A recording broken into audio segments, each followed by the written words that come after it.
It is a clear, crisp September day in western Pennsylvania. Three River Stadium again sold out as the Colts have come to play the Pittsburgh Steelers.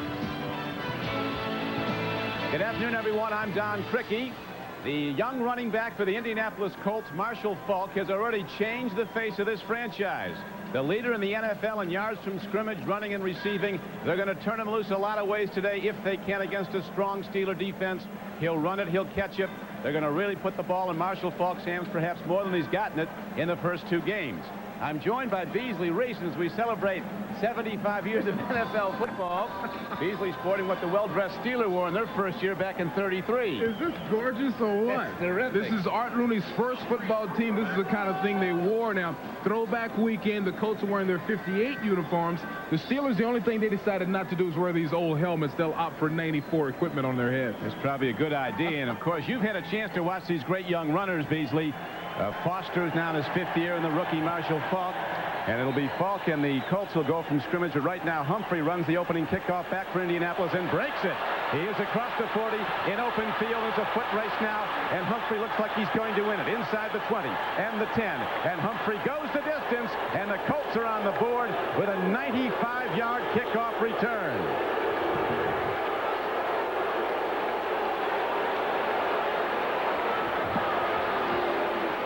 Well, Don, that's the way you start a football game. My goodness, what a run, what an effort. That is, again, one of the effects of that new rule, moving the kickoff up. We've seen some great kickoff returns this year. The guys always return them, kicking off from the 30 now. And what a great return and way to start a football game for Humphrey. Ronald Humphrey, 95 yards for a touchdown, and the Colts, who did not play well last week after a superb opening game performance at home against the Oilers, get the big kickoff return and take the lead. And just yesterday, Bill Cowher, the coach of the Steelers, was talking to us about the kickoff now being a major offensive weapon now that you have to kick off from your own 30. And he's seen the kickoff explode in the face of his team. Extra point. Beasley is up and good. Let's watch it again. Now, Ronald Humphreys is 5'10", 211 pounds, his first year out of Mississippi Valley State. Now, watch the cut to the right, finds an alley, and right now he is already beyond the first wave of coverage. That's Deon Figures, number 21, who's a really fast runner, defensive back, first-round draft choice last year. And for him not to be able to catch Ronald Humphrey makes a major statement for this young player out of Mississippi Valley State. Figures is a star, he's a sprinter, but Humphreys is the man right now. Wow! That is the first kickoff return for a touchdown for the Colts since 1988, when Clarence Verdun ran back a kickoff for a touchdown against the Jets 6 years ago. So the Colts, who were looking to explode with big plays, but they were talking about from scrimmage. Coach Marchibroda sees his team jump up, and now Bill Cowher wanting to get some answers. Where was our people? Where were the lanes they were supposed to be in? Well, you know, when you beat that first wave, it's trouble. And they were not staggered. They were all together. There was no safety on the kickoff coverage. Usually the team will take one player, and he'll drop back behind the initial wave, and he acts as a safety. There was no safety. And there is another tremendous kick returner, the man who was named to the all-anniversary team of the NFL's first 75 years, Rod Woodson. He is back for the Steelers and fully capable of taking it right back at the Indianapolis Colts. The man that Sam Wyche once called the best kick returner I'll ever see. Rod Woodson of the Steelers. Biasucci's into the ball. A high spinner, and Woodson will take it at his 5. He's to the 10. Wave of blockers allows him to get across the 20 and the 30. Rod Woodson almost beat that opening line of pursuit, but finally was taken down at the 33-yard line. Foster has been running the ball a lot, but is averaging only 2.8 yards a carry. There is his offensive blocking unit. Dawson is a Pro Bowl center. They really miss Hasselrig at right guard, a Pro Bowl guard who left camp and is not with the team. O'Donnell at quarterback. Foster and the former Seahawk John L. Williams are his runners. Rookie Charles Johnson has been a sensation at wide receiver. Their #1 draft choice from Colorado. And now the Steelers are set to go as O'Donnell with a quick out pattern guns the ball out. And the ball is taken out to the 42-yard line. It was Charles Johnson who made the reception, his 8th of this season. As we look at the front four of Indianapolis, Hand, Sims in for the injured Tony McCoy, Siragusa, and the pass rusher Tony Bennett. Linebackers with Coriat, a man to watch on the blitz. Harbaugh, the lead tackler every year. Jason Belzer's now in at strong safety. Missed the first 2 games because he reported late over a contract holdout. Damon Watts, a rookie from Indiana, will be the nickel back when they go to extra DBs. On second down, Foster gets the carry, and the Colts shut it down, but they only needed 2.5 yards, and he got that. So it is a first down for the Steelers. Defensive end Tony Bennett, number 56, was on the stop for the Colts. Beasley? The Pittsburgh Steelers decided that they needed to mix it up. The Indianapolis Colts also told us they need to mix it up a little bit more. Both of these teams are heavy running teams. Foster carried it 31 times last week. They'll try to pass more. That's what they did on first down. Then Foster would come back and get the first down. And here is Neil O'Donnell on first down. Swings it out to Foster, and he drops the ball. Neil O'Donnell, the Steelers quarterback, telling us yesterday that we've really struggled getting our rhythm on offense. He said a lot of times it's been like pulling teeth out there. We started to get a rhythm against the Browns when we came back last week, but we haven't hit our stride yet. You know, when they talked about rhythm, they talked about calling the play, getting to the line, keeping the defense off balance. That's what they tried to do with the little dump pass that Foster just dropped. Now it is second down and 10 for the Steelers, who trail 7-0.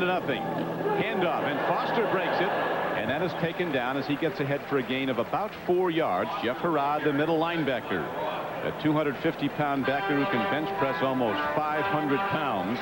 He can take on those 300-pound linemen and throw them aside. And the Steelers knock him up with a third down as Yancey Thigpen comes into the game. He caught a 31-yard touchdown pass against the Browns last week. A little misdirection blocking by the offense there. Barry getting what he can find. You're not going to see a lot of razzle-dazzle from either one of these offenses. Third down and 5 now for the Steelers, who trail 7-0. Johnson, the rookie, coming off the left flank, but O'Donnell overshoots him. And that brings up punting down as Mark Royals comes in the game and Neil O'Donnell comes off. So it is the Steelers going off after their opening possession, but the gun exploded on the opening play of this game when rookie Ronald Humphrey ran back the opening kickoff 95 yards for an Indianapolis touchdown.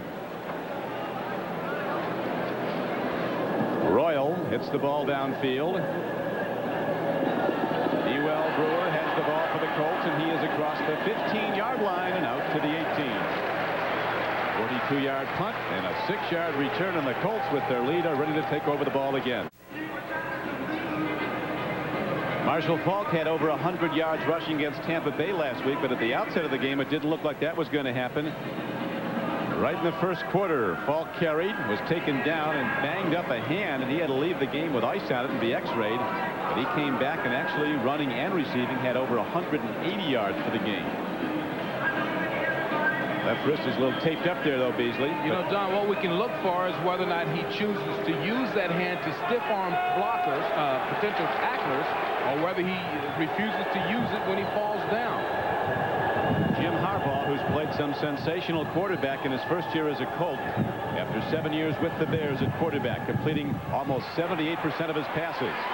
Quick out goes to Sean Dawkins, his big, rangy wide receiver.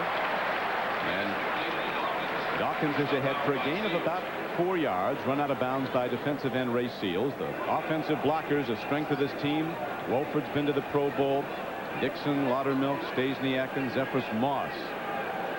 Roosevelt Potts is another threat. The Steeler coaches said they've got more than one good running back. Potts is another. Lloyd Turner has really come out, a player that nobody seemed to want, but he's found a home in Indianapolis. On second down, Marshall Faulk gets the carry. The Steelers are reading 28 all the way. Parnell Lake, the strong safety, came up along with some of the inside backers, and nose tackle Joel Steed. There is the Steeler defense. Williams, Steed, and Ray Seals, who is leading the team in quarterback pressures. Great outside backer and a terrific pass rusher, Kevin Green, the former L.A. Ram, and Greg Lloyd's even better at the right side. Woodson, one of the all-time cornerbacks. Figures the other corner. Lake and the NFL interception leader Darren Perry His 4 are the safeties. Steelers pointed at Colts. We'll see what their ruling is. The referees are wearing the old style cap. They look like a lot of Payne Stewarts out there today. Before the snap, false start, number 69. 5 yards, it's still 3rd down. Left guard, Randy Dixon.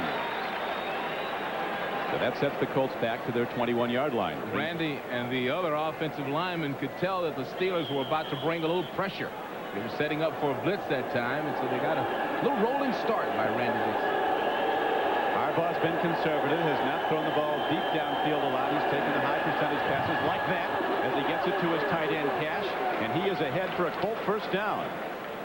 Gary Cash makes the grab, his 6th of the season. Big tight end from Texas, taken down by Kevin Green. You know, every year Cash is one of the top receiving tight ends in the league. He comes from the right side of your screen, folds over, finds a little soft spot in the zone. Very simple play, and Don, as you said, high percentage passing from Harbaugh. 78% completions for the season. End up to Marshall Faulk, and he darts into the Steeler defense. Carnell Lake gets him. They all talk, Beasley, about that burst of speed. When you equate it to some of the other great runners, they always add, but Marshall Faulk is faster. And he's stronger. I mean, take a look at this. This is interior running, something you don't expect from a small back, but you see how he takes the defensive back, Carnell Lake, and drags him for about 2 extra yards. That's strength from a small man. 5'10", 200. 7-yard gain on the play. Gives Harbaugh an interesting play call. 2nd and 3. They go back to Faulk, and he didn't quite get there. Roosevelt Potts gets the carry, and Williams is the man who knocks him down. As the ball is out to the 40-yard line, it'll be a yard short of a 1st down. Well, that's a great luxury that they have, to have a guy like Potts in there blocking and running. He was among the rookie rushing leaders last year for Ted Marchibroda's team. Actually led this team in rushing, but among the leaders in the National Football League. Good blocker, good strong runner. Couldn't get it that time. Marchibroda, the Colts coach, said we weren't aggressive enough on offense last week. He's looking to open up the offense.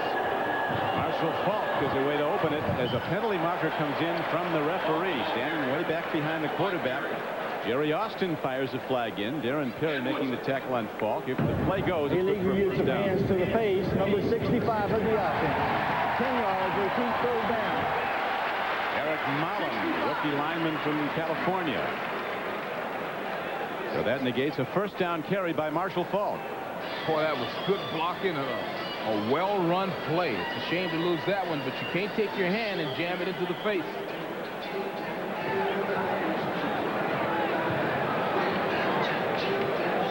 And here he is, your right guard right here, and you'll see where he comes off the line, and you see the hand right underneath, just kind of jacking up the defender. They'll do anything to protect the head of a quarterback, the head of a player, the neck. It's a dangerous spot. Of course, he probably didn't mean to get his hand caught in that position. And with 3rd and long coming up, Jim Harbaugh wants a timeout to get some counsel from Coach Marchibroda. Skyline of Pittsburgh, and there is a man who was a Steeler back in 1953 out of St. Bonaventure. Ted Marchibroda was the Steelers' #1 draft choice as a quarterback.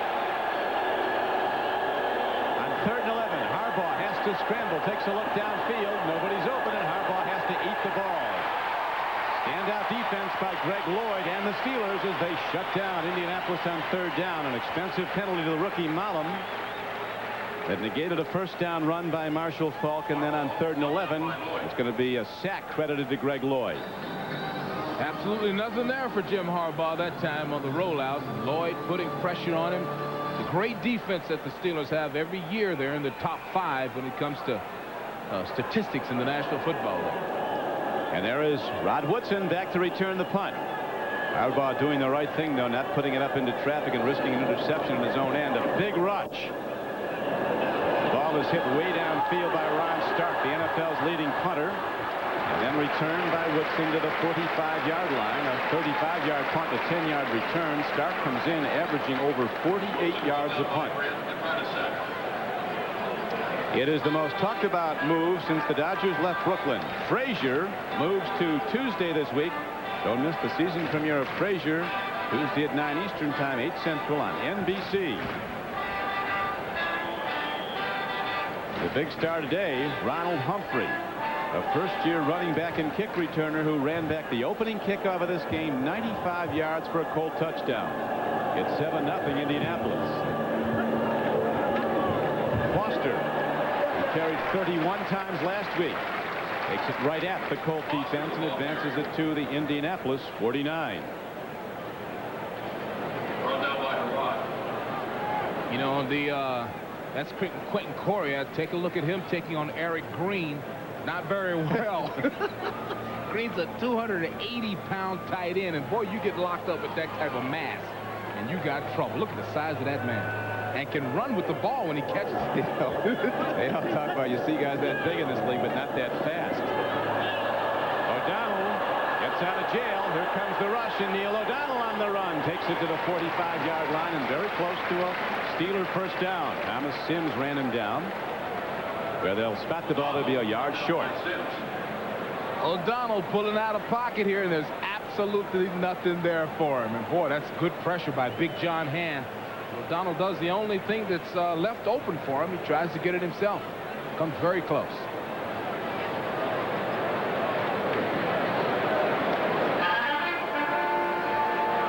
So the Steelers now break the huddle, and they have third down and just over a yard coming from the Colt 45-yard line. It's Foster. First down and more.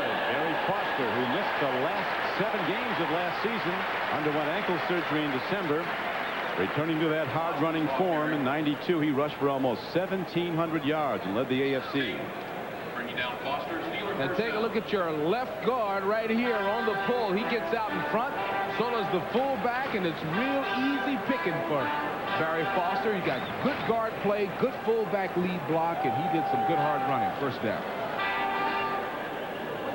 Steelers advance the ball, and the chain markers. First down, Pittsburgh. O'Donnell looks over the middle. Open man is there, and the ball was right on target to Andre Hastings, but he was separated from it by cornerback Eugene Daniels. And also, the free safety Ray Buchanan came across. Well, that was perfect timing by the defensive backs. O'Donnell basically tried to stick it in a real tight little spot here. But watch number 34 at the bottom of your screen converting over, and he puts a knockout shoulder in there that would make anybody let anything go. Wow.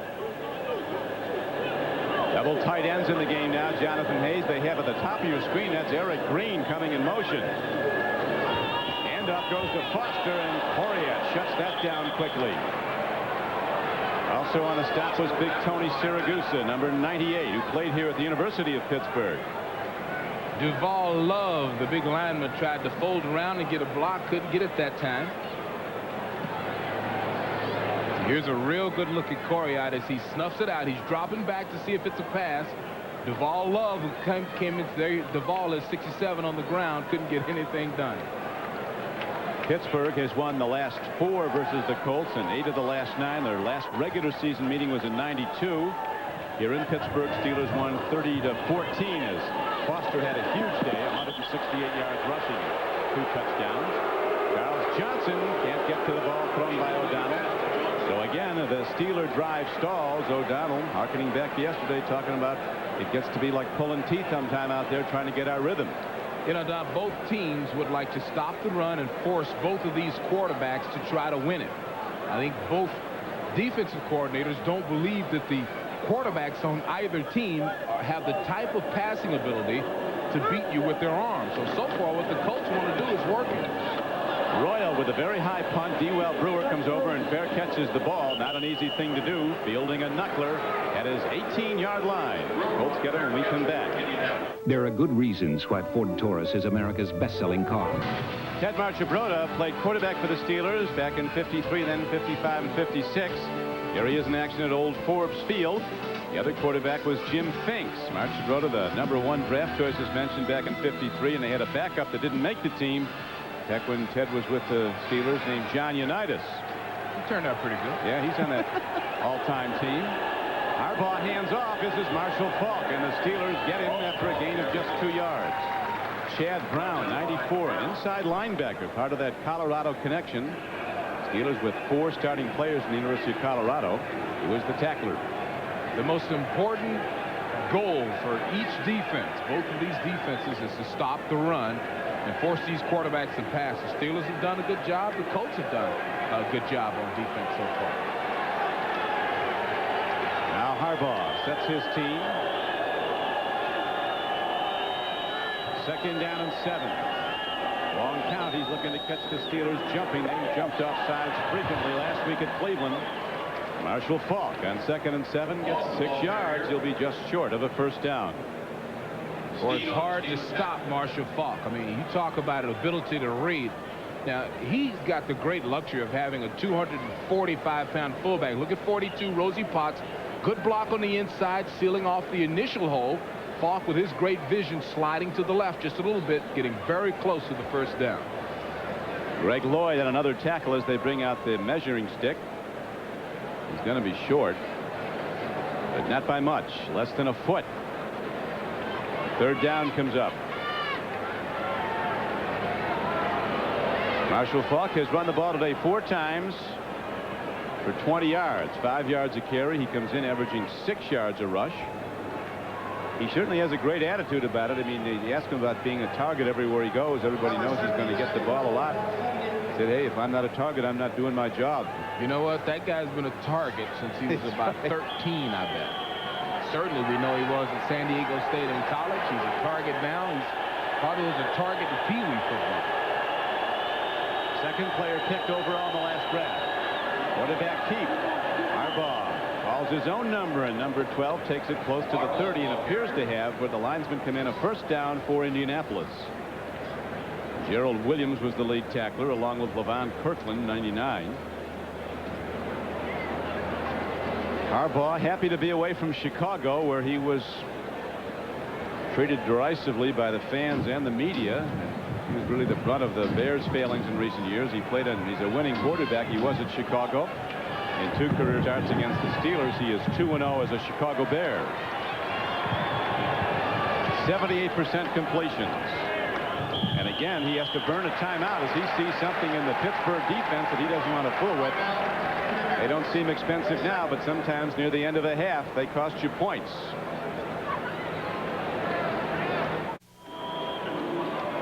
The Colts, even when they were in Baltimore, have never won at Three River Stadium. Right now they're winning on a 95-yard kickoff return that opened the game by Ronald Humphrey, a 1st-year player from Mississippi Valley. Harbaugh pitches back on 1st down. Marshall Faulk takes a shoulder hit as he's knocked down to the 33 by Carnell Lake. Now let's go to Greg Gumbel in New York, but first we'll check, and there's a penalty marker down before we swing on over to NFL. Holding. Holding call. Of the offense. 10 yards. Repeat 1st down. Tight end Kerry Cash for holding.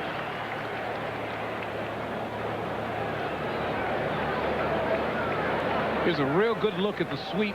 You got Roosevelt Potts coming up front. Now, this is a super defense. You see everybody falling down behind Marshall Faulk, and then look at nothing but Steeler jerseys, the 1933 jerseys, converging in. This is going to be a real test for young Marshall Faulk. Great defense. Steelers guilty of 9 first-quarter penalties at Cleveland last Sunday. None today, but there's been 3 called against Indianapolis. And it's long yardage now, and they go to Marshall Faulk, and even though it's a passing look, the Steelers are reading the run. Now let's go to Greg Gumbel in New York at NFL Live. Greg? All right, Don, at Cincinnati, the Bengals and the Patriots, a couple of teams looking for their first win of the year. Marion Butts from 3 yards out wins the race to the corner. The extra point puts New England on top of Cincinnati, 7-6 in the 1st quarter. Don and Beasley, back to you. And here we have 2:30 to play in the 1st quarter. Colts in the lead, 7-0. 2nd down and 21 coming up. Harbaugh throws. He's not close. As the Steeler defense has Indianapolis, Beasley, right where they want them. Long yardage so the pass rush can open up. Well, that was the defensive plan coming in. If they could hold down Marshall Faulk and force Jim Harbaugh to drop back and pass and try to win it passing, the Steelers feel like they've got a good chance.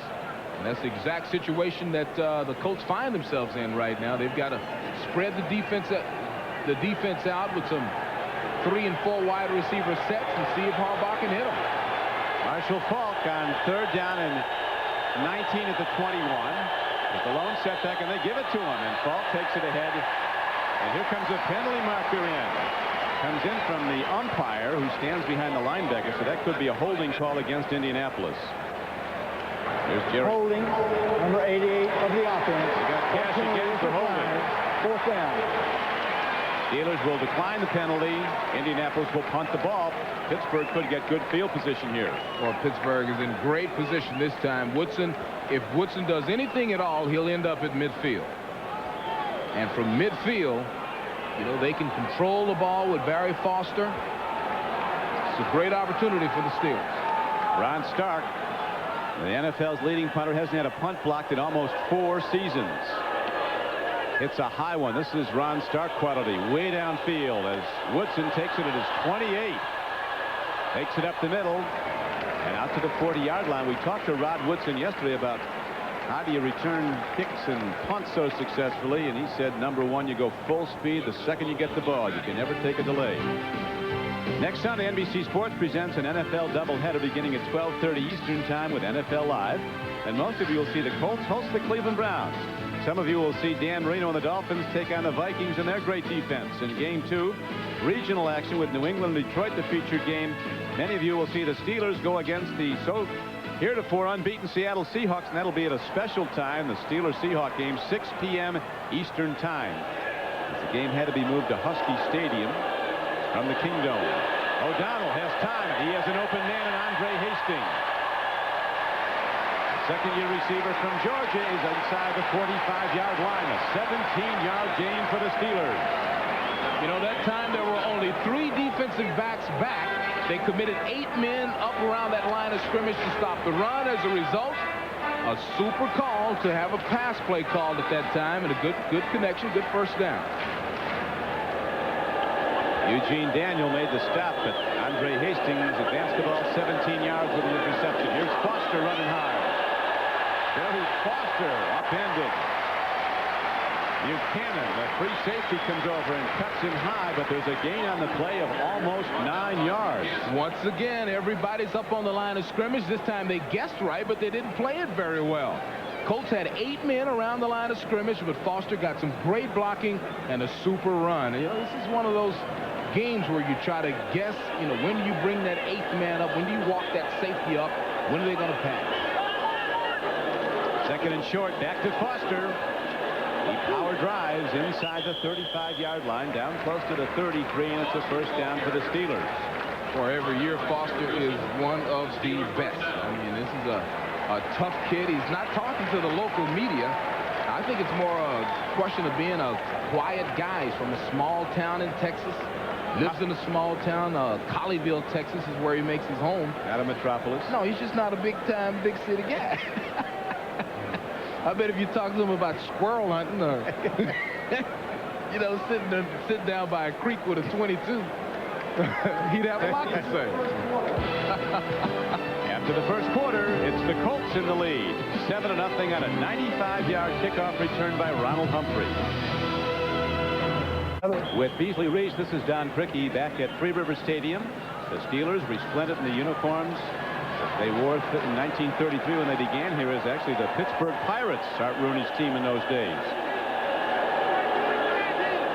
Changed the name to the Steelers.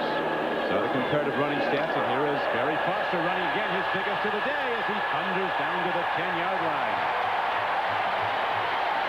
Well, Foster, who's been averaging only 2.8 a carry this season, breaks his biggest of the season, a 23-yard gain. Brent Coriat comes up. They commit a whole bunch of people to the line of scrimmage, and when you don't get it done, that means there's nobody back there. Good running by Barry Foster.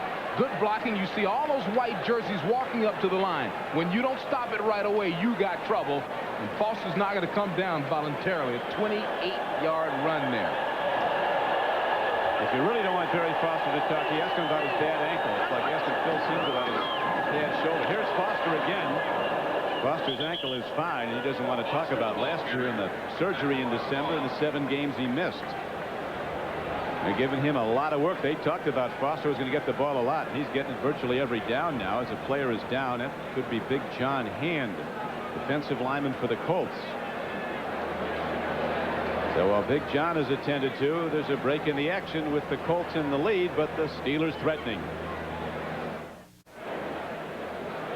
A very adverse development for the Indianapolis Colts. Big John Hand, a 310-pound defensive end, apparently injured a knee in that last pileup, and they're bringing out a stretcher now to take him off. And it looks like a rookie from Indiana, Bernard Whittington, a free agent, 95, will be taking the field, Beasley, to replace him. Now you'll see Big John Hand, number 78, coming in from the right side of your screen. He gets in a bad position right here. You see his entire body is trapped. And if you keep your eye on that right leg as he's folded back by the weight of a couple of athletes, I mean, 310-pound athletes are simply not flexible enough to get caught in that position. He realizes right away that, that something is wrong and grabs his helmet. And there's his replacement, Bernard Whittington, number 95, who'll step in. He's a rookie out of Indiana. Well, while John Hand is attended to, we'll remind you that we're coming to you from Three Rivers Stadium in Pittsburgh, Pennsylvania. And tomorrow night, the Fresh Prince of Bel-Air premieres with a 1-hour special. That's at 8 o'clock Eastern Time, 7 Central. Following the Fresh Prince, the most acclaimed new show of the season, ER, a 2-hour movie preview. That's tomorrow night at 9 Eastern, a big night of premieres. Tomorrow evening on NBC. So the Indianapolis Colts have lost two of their main men from the defensive line over the last couple of weeks. As we see the right leg stabilized on John Hand. Tony McCoy, number 61, they lost him last week. And Vince Tobin is losing his big men. That's Tobin on the right behind Ted Marchibroda. So John Hand out, Tony McCoy out, and defensive linemen are hard to find. Well, one piece of good news, I talked to Steve Emman before the game, who was the #1 pick in the draft a couple years ago, and he's ready to come back now. He's going to wait longer to make sure his the surgery on his knee is fully recovered from that, but he'll be back within a month. McCoy was a terrific player. He'll be back in 3 weeks. Tip ball in the air, and it was up for grabs, and nearest to it was the man who just came in the game, Whittington, the defensive end. Is O'Donnell now saying something to his offensive line. O'Donnell was just overrun by the Cowboy pass rush on opening day here at Three Rivers Stadium. They sacked him 9 times and hit him countless other times. Then they tightened up last week at Cleveland Stadium. O'Donnell wasn't sacked at all last week, Beasley. You know, that's a nightmare when you and you appropriately mentioned it. When you get sacked 9 times, that means you're probably hit another 10 or 15 times. So I'm sure he appreciated the effort last week, and he's getting pretty good protection today. Now it is 3rd down and goal from the 8-yard line. O'Donnell gets some time, takes a look. Here comes the rush. He loses the ball. It's free. It's a live ball. And the Colts are on a run. And one of the fastest linebackers in the NFL, Quentin Coriat, is on the run. And Coriat inside the 10. The play is live. And the Colts score again with a phenomenal play. 85-yard return of a fumble by linebacker Quentin Coriat.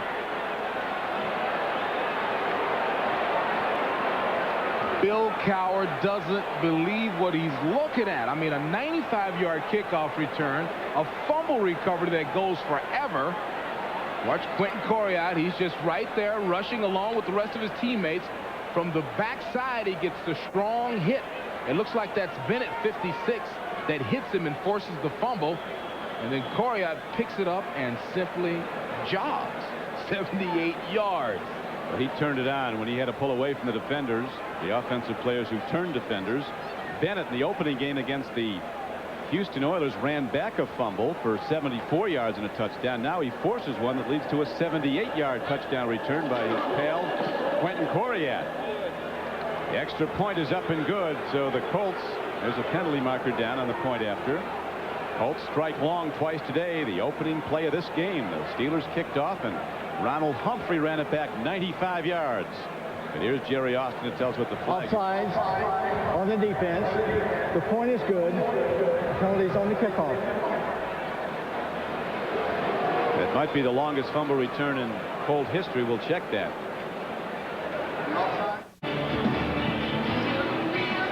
70 and sunny in western Pennsylvania, but a cloudy day for the Steelers as two huge plays by Indianapolis. An opening kickoff return for a touchdown, and now a fumble return forced by Tony Bennett, run back by Quentin Corriette, has elevated the Colts to a 14-0 lead over the heavily favored Steelers. Rod Woodson is again back deep for the kickoff, and here's Dean Biasucci into the ball. High spinning kick will carry inside the 5. Well hit by Biasucci. Woodson breaks it across the 30, and look out, here comes Rod Woodson. He's not done. Rod Woodson's going to go the difference, but there's a penalty marker down. There's a penalty marker down, but it might be against Indianapolis. It's at the line where they kicked off from the 30. They might also rule he's out of bounds. But there are 2 markers down.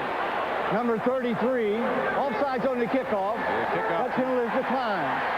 The runner steps out of bounds. He did step out of bounds. At the 47, first and 10 at the 47. That's a big difference. You start first and 10 at your 47 rather than with 6 points in your end zone. Boy, he's an exciting player, but right here, I thought it would be very difficult for him to turn this corner. Watch that step and that step. Boy, I tell you, he must have gotten just one piece, a quarter inch of his foot on the white line. Hey, and the NFL officials, that's remarkable. The position they always have. You see the official right. Yeah, he's standing right there. Various plays, they've got certain spots they sprint to get the right angle. So the Steelers down 14-0, go first and 10. Barry Foster looks to run, and he's shut down at the 49-yard line. He gained about 3. Taken down on the play by the left side of the Colt defense, and strong safety Jason Belzer also came up as the Steelers have struggled in their early possessions in this game. Punt, and fumble. It went the other way, 78 yards for a touchdown. Yeah, that's not good. Punt, fumble. Bills leading at Houston on a pair of field goals, 6-0. Cardinals, some of them guaranteed to win over Cleveland, but the Browns are winning 3-0 over Arizona in the second quarter. Bringing it up on Cincinnati, 10-6, second quarter. Foster taken down by Tony Bennett. Colts spent $11 million for Bennett, free agent from the Packers, and he's proven to be well worth it. Bill Tobin, general manager, said he's a guy that really adds to your team in a lot of ways. He's one of the fastest defensive ends in the game. You see him jump over a blocker, elude a big offensive lineman, 67 Duval Love, and squirt around to make the tackle. He only weighs 242 pounds. He's one of the smallest defensive ends, certainly one of the quickest.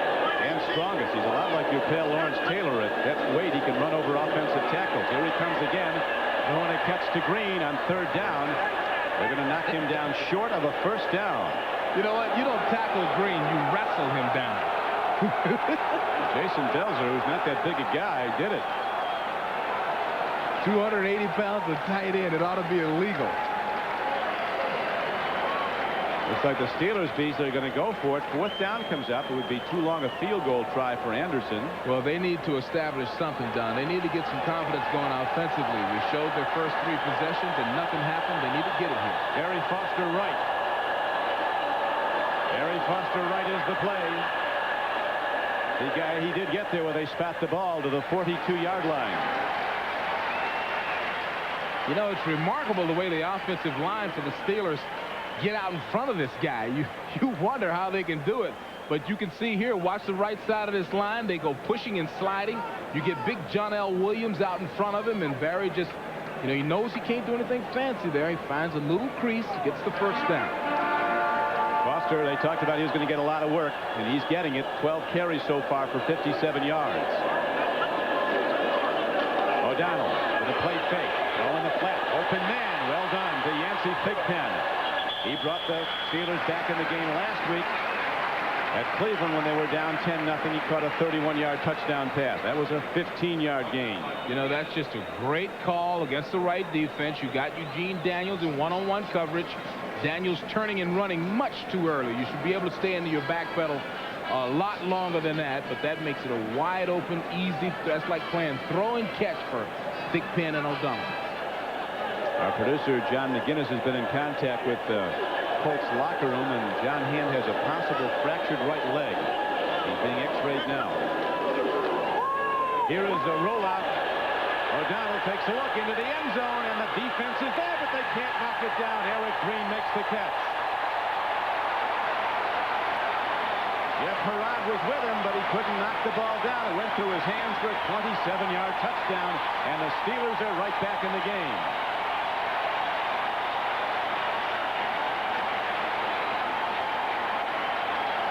Well, that lit up Three River Stadium. Yeah, that got people a little interested around here.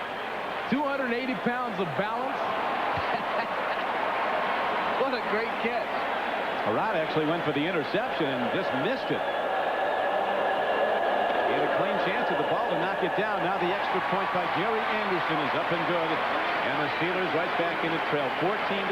They'll kick off when we come back. On the touchdown, big Eric Green was lined up at the top. He releases inside. Harbaugh finds him. You got the bootleg by the quarterback, and really everybody does a good job. Keep your eye on Harbaugh. He finds Green, hustles to get into the perfect position. O'Donnell with the bootleg buys time to find him. Harbaugh did everything you could do except for knock the ball down. What a great play and a great catch by Green. And here is the ensuing kickoff. Dewell Brewer runs it back. Young player from Oklahoma, and the Steelers throw him back. They're kicking away from Ronald Humphrey, and with good reason. Deion Figures was on the tackle for the Steelers. Scoring drive, 6 plays. A critical play, you'll remember, was that 4th down. They needed 2 yards. They went for it. Foster on a power run right. Got it soon after the 27-yard scoring throw from O'Donnell to Eric Green. His 21st touchdown reception as a Steeler. And he thus passes Denny Cunningham as the all-time touchdown leader among Steeler tight ends. Now let's see what the Colts go to. Marshall Faulk, the lone setback. 3 wide receivers. Harbaugh out pattern, and he's off target on 1st down. Looking at Floyd Turner, who's been a big player for the Colts this season with 6 receptions, 2 for touchdowns. What it's such a luxury the Colts have with Marshall Faulk as their halfback. They can put Turner 85 out wide. They can put Faulk in the slot position because he runs a 4.3 40. They can put Dawkins out wide. So without changing personnel, they can be a 2-back offense or a 3 wide receiver offense. They're going to 3 wides now.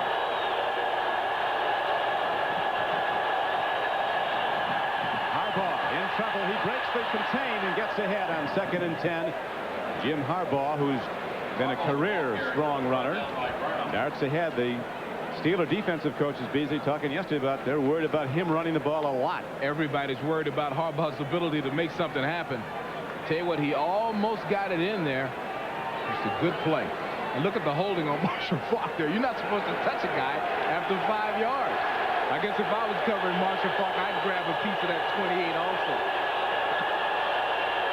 Anything to slow him down. Now it's 3rd down, a long 2. Harbaugh stands in, takes a look.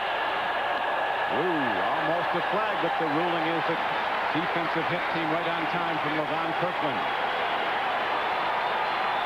And so the Steeler defense holds. Marchibroda sees his Colts go 3 downs and out on offense.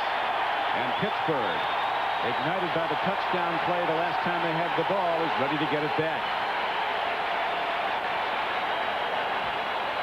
Woodson back for the Ron Stark punt.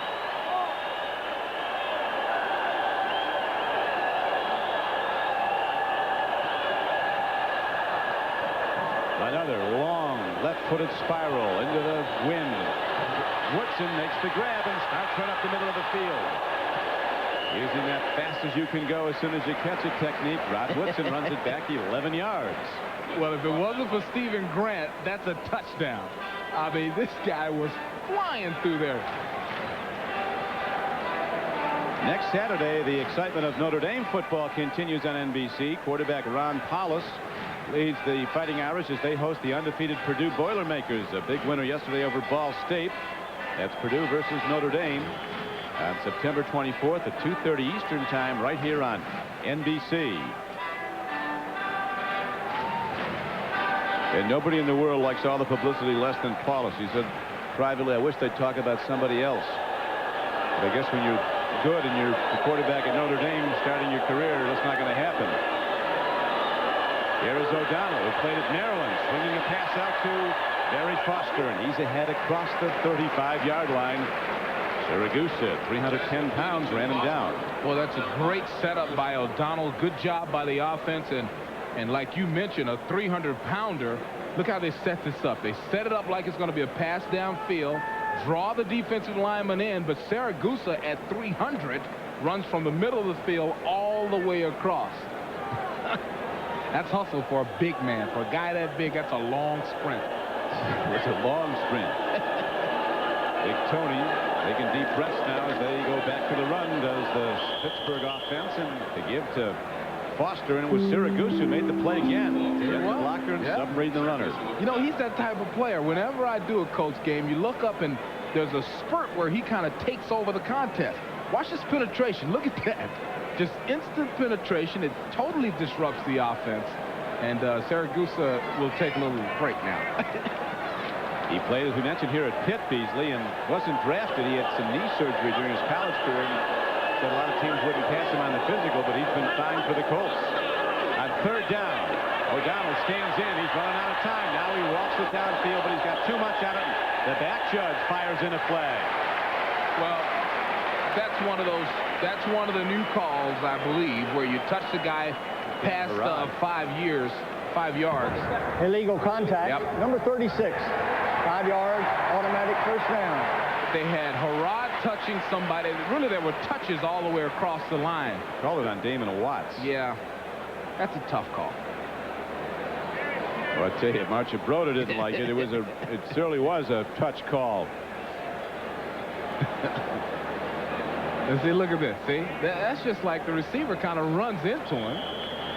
See, the receivers know that if you can initiate or create contact with a defender, you're going to get that call. And that's what makes the coaches mad, is when the receiver initiates. It would seem from the replay that Marchibroda's right, that the official made a bad call. But the Steelers drive on, trailing by 7. They hand off to Foster on first down, and he's out to the Pittsburgh 47-yard line. Well, that's hard work there. You know, when you get the type of yardage that Barry Foster's getting today, it's, 3 yards in a cloud of dust, good fold blocking by the offensive line. These guys are going to be beat up tomorrow. This is one good way Beasley is slowing down Marshall Faulk. Don't let him have the ball.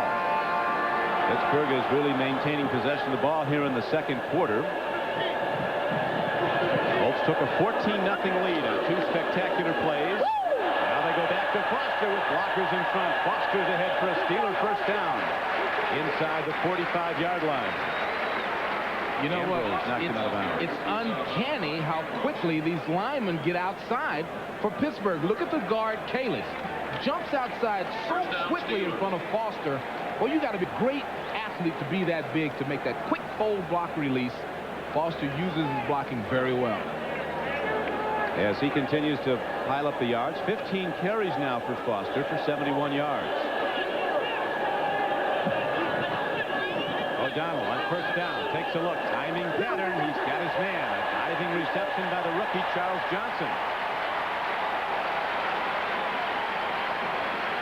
Steelers' #1 draft choice. Little rhythm route, 3-step drop. Nice delivery, good catch. Look at the referee right there on the money to let you know that it was not a trap, it was a catch. That's a good throw and a good catch. Sometimes that happens. And the Steelers drive on.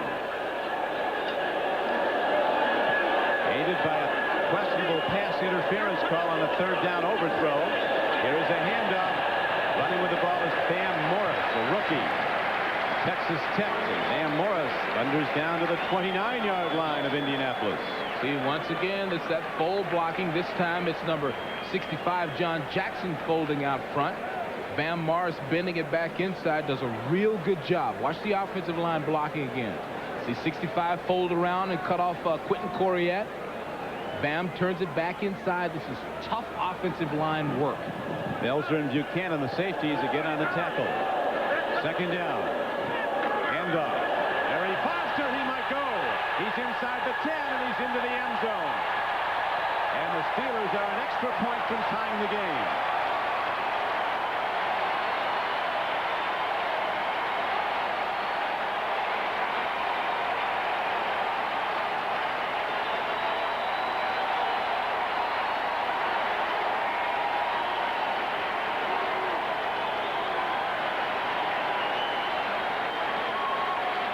Barry Foster, who people wondered about Beasley because his per carry average was down to 2.8, is now to 100 yards for the day. 16 carries, 100 yards. He has been the workhorse. And you know what happens sometimes, Don, is when you're playing against another great running back, you get a great performance. Here's a camera tip. In order to get a nice steady picture, one that doesn't jiggle or bounce around, remember, it's important your camera be mounted on a solid object.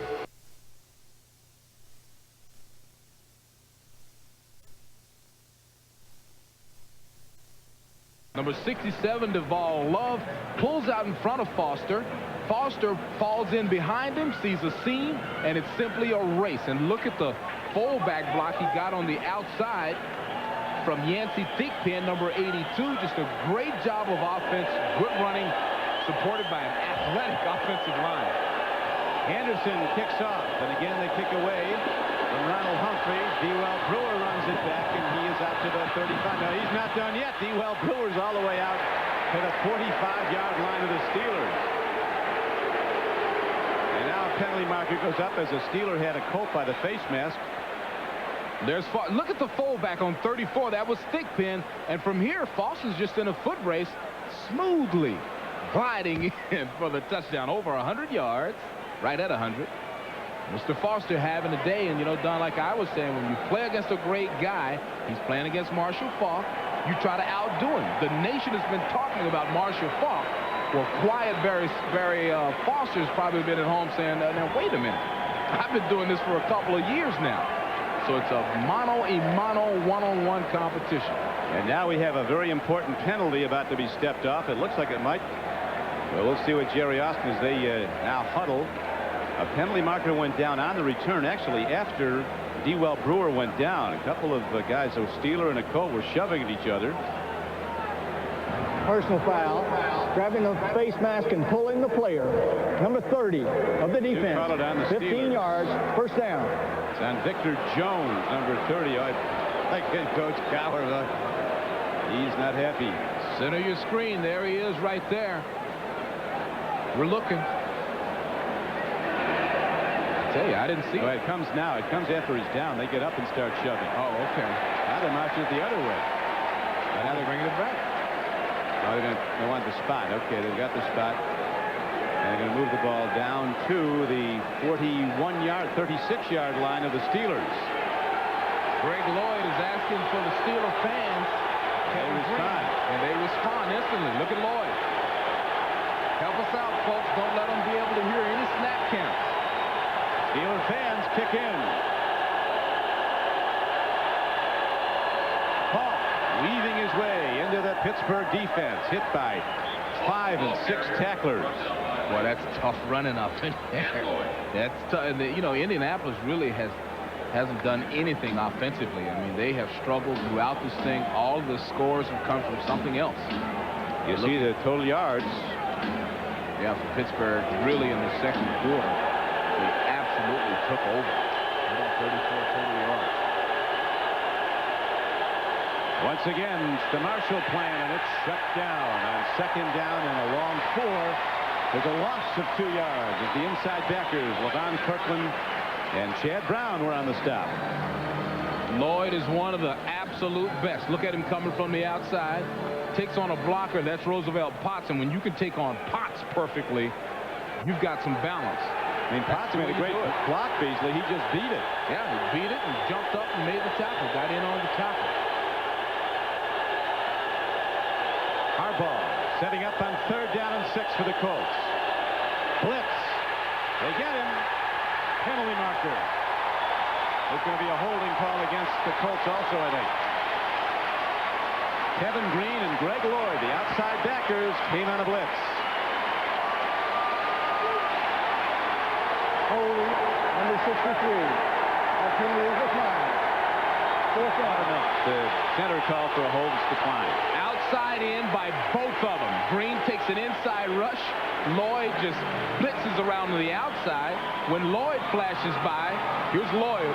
Now when he flashes by, Harbaugh knows it's over. He basically kind of folds up, and then Green knocks him down. Teamwork. And the 4-time Pro Bowl punter Ron Stark is back on the field. If you're wondering, if you joined us late, about the uniforms, this is a commemoration of the Steelers' first season back in 1933 when they were the football Pirates here in Pittsburgh. Kevin Green's got a lot of Hulkamania in him. Yes, he does. He looks like Hulk Hogan in the face. He does. Look at him. Delay of game on the offense. 5 yards. It's still 4th down. Tell you what, he's built like the Hulkster too, man. In our meeting with him yesterday, there's no fat on that young man. Former Ram said it was time to get out of Los Angeles. He's a happy guy. The least found memory was waiting 3 and 4 hours sometimes for the owner to come for the team picture. And he's with the Rams. Here is boy, this kid can hit a ball. Ron Stark fires it down the field with his left foot again. A penalty marker's down. Pittsburgh was coming on a For the ball snap. Number 59. False start. 5 yards. It's still 4th down. Now, one thing, when you got a punter like Stark, he can get set back with penalties. He can still kick it into the end zone. You know, going back to the sack from the left side, there's Green taking the inside charge, 91. And once he got inside, there was no stopping him. Just perfect path to the quarterback. Little Hulkamania dance there. Big Kevin Green. Steelers have been running well, and the Colts defense has been very strong against the run this season. Here is the punt. It's going to be downed at about the 15-yard line.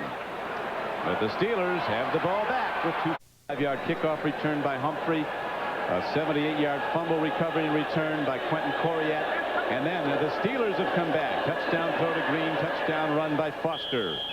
And Pittsburgh in this tie game has the ball, and they advance it to their 21-yard line as we come close to the 2-minute warning. Steelers have been using basically one offensive play. I mean, there's no trickery, skullduggery going on here. They pull a lineman. Barry Foster just kind of sneaks in. It's basic, simple Ron Earhart football. The kind of football that he coordinated when he was a coordinator for the Giants, led them to 2 Super Bowls. No fancy stuff. Yep, take it right at you. The power running game, and they go back to the money to Barry Foster.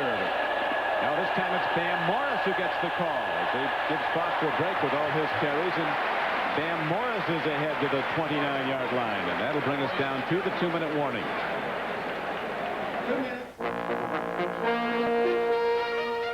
KFC presents the Beasley Reece. The Steelers have rebounded from a 14-0 deficit to tie the game. The Steeler defense has really shut down Indianapolis. The Colts, Beasley, with only 55 total yards. They have done nothing on offense. The Steelers are the ones that should really feel good right now. I mean, they are just really, really controlling this game when it comes from a defensive standpoint and offensive. Don Capers in the center, the Steeler D coordinator. Here is O'Donnell play faking and throwing it to Bam Morris. He comes underneath the zone and takes a hit at the 35-yard line, but there was a gain of about 5 yards on the play. Harbaugh and Coriat, the tacklers. You can tell when a team thinks it's got the defense off balance. They start running the type of play you just saw. I mean, O'Donnell with the pump fake. He almost had something deep open when it wasn't there. He had the option wide open short for Bam Morris. Colts have been allowing less than 67 yards a game rushing, with the Steelers over 100 yards rushing today in the first half. 100 even for Barry Foster as he's getting a break now. He was kicked in the leg and is out at the moment as Bam Morris, a good-looking rookie, is in. Now we have a timeout called on the field with 1:14 to play in the first half. So I met this girl. I asked her to dinner and a movie. She asked, what do you have in mind? So I...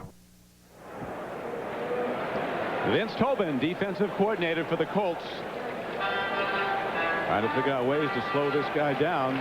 Barry Foster. And halftime, we've got John Elway feature coming up for the Domino's Pizza NFL Live halftime report. John Elway and the Broncos struggling to start the season. Today, 0-2. Denver meets 0-2 LA Raiders. Boy, that's hard to believe that those two teams, many people picking those two teams to be a possible Super Bowl contender. Here's O'Donnell from the shotgun, swings it out. And the The defense is right there to knock down the receiver. Darnell Williams, who's been quiet today, the big fullback who has caught almost 500 passes in the NFL. Steelers in a hurry-up offense. This is his first year. Williams with the Steelers. Here is a diving catch, a beauty by the tight end. He's phenomenal. Eric Green, man. 280 pounds diving. Are you kidding me? Looked like Charles Johnson. This guy's unreal. Oh, he is. O'Donnell looking good, and there's a nice knockdown.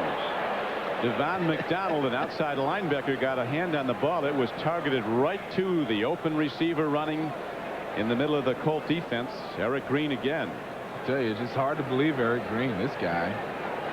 Something else. Barry Foster, the Colt defensive coach, is talking about the #1 concern about stopping a Steeler was stopping Eric Green, and they said Foster. Foster with 100 yards rushing and a touchdown in the first half. He's been replaced now by Bam Morris. Foster nursing a leg bruise. Here's a blitz. Well done by O'Donnell as he gets the ball off up the middle. And John L. Williams is ahead for a first down. As the game clock is down to 26 seconds to play. A 13-yard gain. O'Donnell waiting for the blitzer to get on him and then releases the ball just before he's hit. Well, that was like a Wild West jailbreak. I'm talking about they really came clean right here. And look how he just draws him in, sucks him in, and then hits John L. So cool, I would be scared to death. Really good execution. It was. Very nicely done. And the Steelers now in position to possibly kick a go-ahead field goal before halftime as they've advanced the ball down to the 37-yard line of the Colts. Steelers have absolutely owned the ball here in the second quarter. The Colts offense has virtually been on the sideline the whole second quarter and much of the game. The Colts are lucky right now.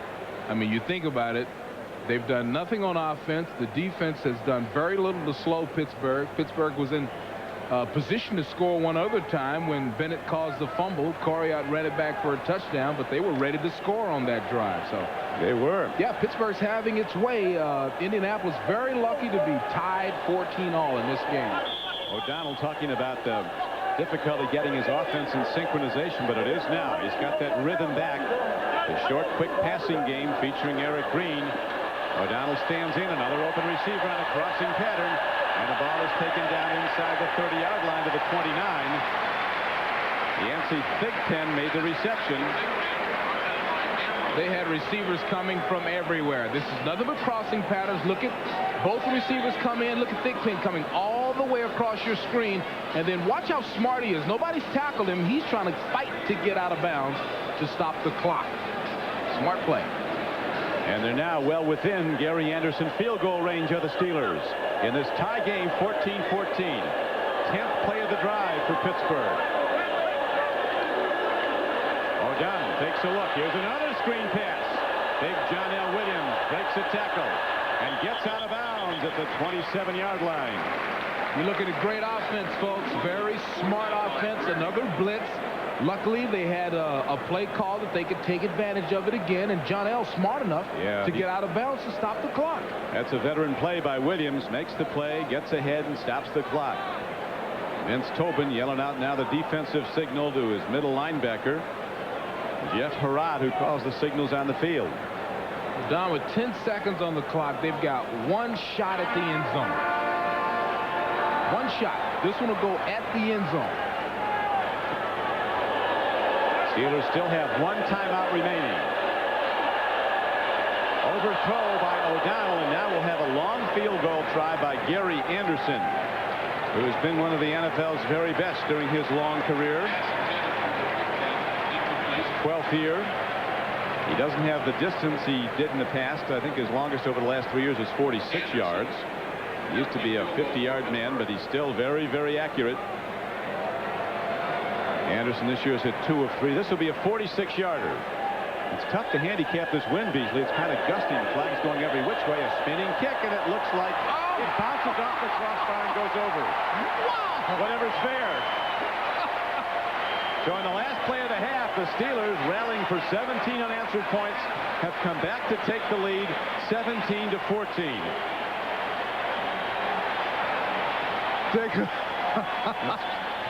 I'm talking about barely enough. It's trying. You see him hit the uprights, but you rarely see him hit the crossbar and go over. Usually they kick back. Another good look. That's the way to end the half. And we'll be coming back with the Domino's Pizza NFL Live halftime report right after these messages. 5 to the 10, to the 20, and a good open field tackle made by Devon McDonald of the Colts. But the Steelers will start the third quarter 1st and 10 inside their 20. Don Criqui with Beasley. Reece, the dominating statistic in the first half was total yardage. The Colts had 150 yardage the Steelers had. Steelers with 247 yards, Beasley. Oh, man, I mean, the Steelers just totally dominated the first half, but the scoring comes from fumbles, special teams. Indianapolis very lucky to be still involved in this thing. And when you look at the numbers, look at the passing yards, look at the total yards, 47 to 246. It's unbelievable that Indianapolis is in this ball game. And now they go right to the run and to Barry Foster, who had 100 first half rushing yards, including the 29-yard touchdown run. You know, when you go in at halftime, you try to figure out what's wrong. How can we get these things changed around? Well, when it comes to trying to stop this great running attack, if I was Indianapolis, I wouldn't have had a football meeting. I would have had a prayer meeting and just said, thank you that I'm only 3 points down. Neil O'Donnell got his offense in sync with a rhythmic passing game. Quick drops, quick throws like this as he stands in, fires it out of the backfield. And coming up to make the play, submarining the receiver very nicely. Now we're starting up after the play. Ray Buchanan, a very good second-year safety from Louisville, came up to get him. Ray Buchanan must have said the wrong thing. Hey, Ray Buchanan is a good football player. Yeah, he is, but you don't say the wrong thing to a guy that lives in Colleyville, Texas. That'll get out that squirrel gun. That's right. Barry Foster pull out that squirrel gun. Pull out that slingshot. Gain on the play of 4 yards. A penalty marker is down on the field as we have that opening play from scrimmage here in the third quarter. Personal foul. Late hit. Number 98. 15 yards. Tony First down. Syracuse on a late hit. Wow. That was real late. That was so late I didn't even see it. Yeah, Big Tony's. It's hard to hide when you're Tony Syracuse at 310 pounds, and that advances the ball all the way out to the 37-yard line. Vince Tobin's seen his team give up enough yards. He doesn't need that. No, they don't need to help Pittsburgh here. So it is 1st down and 10 now for the Steelers at their 37-yard line. O'Donnell play faking, stands in against the rush, releases downfield, and he makes the connection. Coming down with the ball, it was Andre Hastings, number 88, wide receiver from Georgia. Andre Hastings was the #1 rated high school player in the country. Look at the cushion that Daniels gives Hastings. It's a good route, but the throw is so late. It should have been there long before that. Daniels able to get a good shot on the receiver because the throw was late. They're talking. I wouldn't be talking all that trash when you give up a 17-yard gain. Hand off to Foster, and he is stood up and driven back. Syracuse, Indianapolis tackle. Yeah, when you're 315 and you hit something, it stops. Well, they haven't stopped Foster a lot today. He has had his best day. Syracuse waving off any substitute. They don't have many substitutes left, with John Hand going out with what we're now told is a badly sprained ankle. No fracture. But it's highly unlikely Big John will be back today. 2nd and 10. The Colts bring up their defensive backs and come with a 4-man rush. Throw in the flat. Missed tackles. And the Steelers are ahead for a gain to the 44-yard line of Indianapolis. Bernard Whittington making the stop on John L. Williams. Well, the Colts have to tackle better than that. I mean, 2 guys beside each other missed Williams on that play. And that was the Colt problem last week at Tampa Bay. A lot of poor tackling. Gave up big plays. Whittington, the rookie free agent from Indiana, in now starting the second half and replacing the injured John Hand. They'll be looking at Whittington a lot. Steelers running game will be coming at him. Here's a pitch back now to John L. Williams. And John L. breaks it, takes on tacklers. Derwin Gray is hit head on by Williams as he wins that collision. Does the fullback for the Steelers for an 11-yard gain and a first down. Well, what a nice offensive play. They brought the wide receiver in motion, and he comes back and puts a nice block on. Look at the receiver coming in motion. Look how he seals off the corner, allowing John L. to get outside so quickly. And once again, John Jackson, one of those big offensive linemen for Pittsburgh, getting out front, leading the way. That's an athletic offensive line and very good play calling. After a slow start, the Steeler offense really starting to move the ball now as the game wears on, and again they go to their money back. Foster takes it down close to the 31-yard line, right at the heart of the Indianapolis defense, with Whittington and Bennett the defensive ends, Sims and Siragusa the tackles. Well, the Pittsburgh Steelers know that the defensive line of the Indianapolis Colts has depleted, and they are taking it right at them. Barry Foster, big offensive lineman. They're pushing the pile and pulling linemen and doing a good job. Foster has now rushed for 112 yards, Beasley, in the touchdown. He's going to get some more. Play fake to Foster. Here is O'Donnell setting up the screen to the weak side. John L. Williams with a blocker in front. He's inside the 20-yard line. And they're going to cut him down right at the 22. Quentin Coriat with all that speed that he used earlier to run back a fumble recovery, 78 yards for a touchdown. Runs down John L. Williams. That's another I hate to keep saying great play, but these guys, watch how they sucker these guys this time. This is another draw play. Look at 72, the lineman pulling out like it's that run they've been running all day. So the entire defense converges over to the right side, setting it up, making it wide open to the left. Only the speed of Quentin Coriat stops that from being a touchdown. 10 yards. Repeat, second down. Meanwhile, we had 2 fouls called against the Steeler offense. Leon Searcy for a foul. And also there was an illegal block downfield by a Pittsburgh wide receiver. So instead of the gain on the play to John L. Williams, we have a 10-yard penalty that sets the Steelers back to the Indianapolis 42-yard line. Boy, that's Ron Earhart right there. And after making a great call, getting the exact defense that you wanted your opponent to be in, getting the great gain in the first down, you got a lineman downfield blocking while the ball is still in the air. Now the official calls an official timeout with 10:21 to go in the third quarter. Dan Rooney, the president of the Pittsburgh Steelers, I was talking to him yesterday, Beasley, about Bill Cowher, who was the youngest NFL head coach when he was selected by the Steelers at age 34 3 years ago. And I asked Rooney what he found about Cowher that made him such a good coach. He's had 2 playoff teams and a divisional championship in his first 2 years. Divisional championship 2 years ago. And he said 2 things stand out about Bill Cowher. 1, his enthusiasm, and 2, his honesty. If you have those 2 things, your players are going to buy you. Yeah. If you're enthusiastic and honest with him, the players respond. And of course, they had one of the all-time greats here in Chuck Noll, who had those qualities. Maybe not as openly enthusiastic, but he sure got him ready. Charles Johnson on a turnout pattern makes the reception. Yeah, that one's just a little bit late. See, he's open now, but the ball is out there. He's out of bounds. See, the front toe is out of bounds, and he didn't get a chance to drag the second. And that will bring up third down. 17 to go for the Steelers. Ball positioned at the 41-yard line of Indianapolis. Steelers just 2 for 7 on third down conversions today. Here comes a blitz. They pick it up nicely. O'Donnell on the run. Throws downfield. He's picked off. Interception by the Colts. And the ball is taken back by Ashley Ambrose to the 33-yard line. So the Steelers' opening drive is negated by the first interception that Neil O'Donnell's thrown this year. They've been rolling this pocket out very well. That buys them more time. Now he's yelling at his wide receiver because his receiver doesn't come back to the ball. Johnson, a rookie, makes a mistake.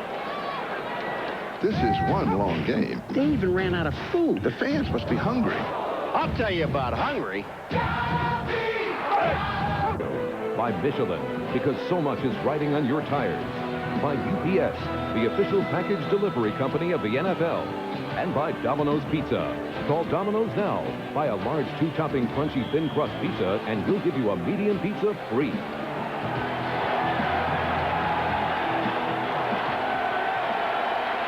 We're back at Three Rivers Stadium. Colts with the ball for the first time in the second half, trailing by 3.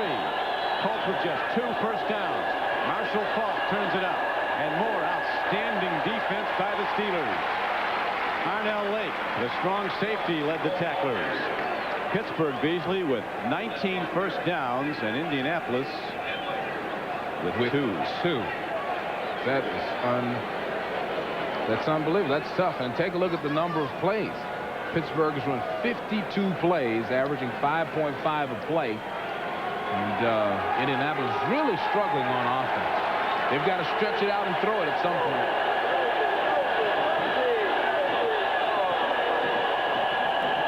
I'd run a draw. Barry runs. What a play. What a throw as Harbaugh puts it in low. And coming off the flank to make the catch at the only place he could was Sean Dawkins, who told us yesterday about all that offseason work he did, Beasley, with Jerry Rice, among others. Boy, I tell you, he was really excited about the offseason that he had. That's a super route and a good throw. You see, he can catch it low and away from any danger. Gives the wide receiver the confidence to catch it. But he worked for 2 months with Jerry Rice. What a treat.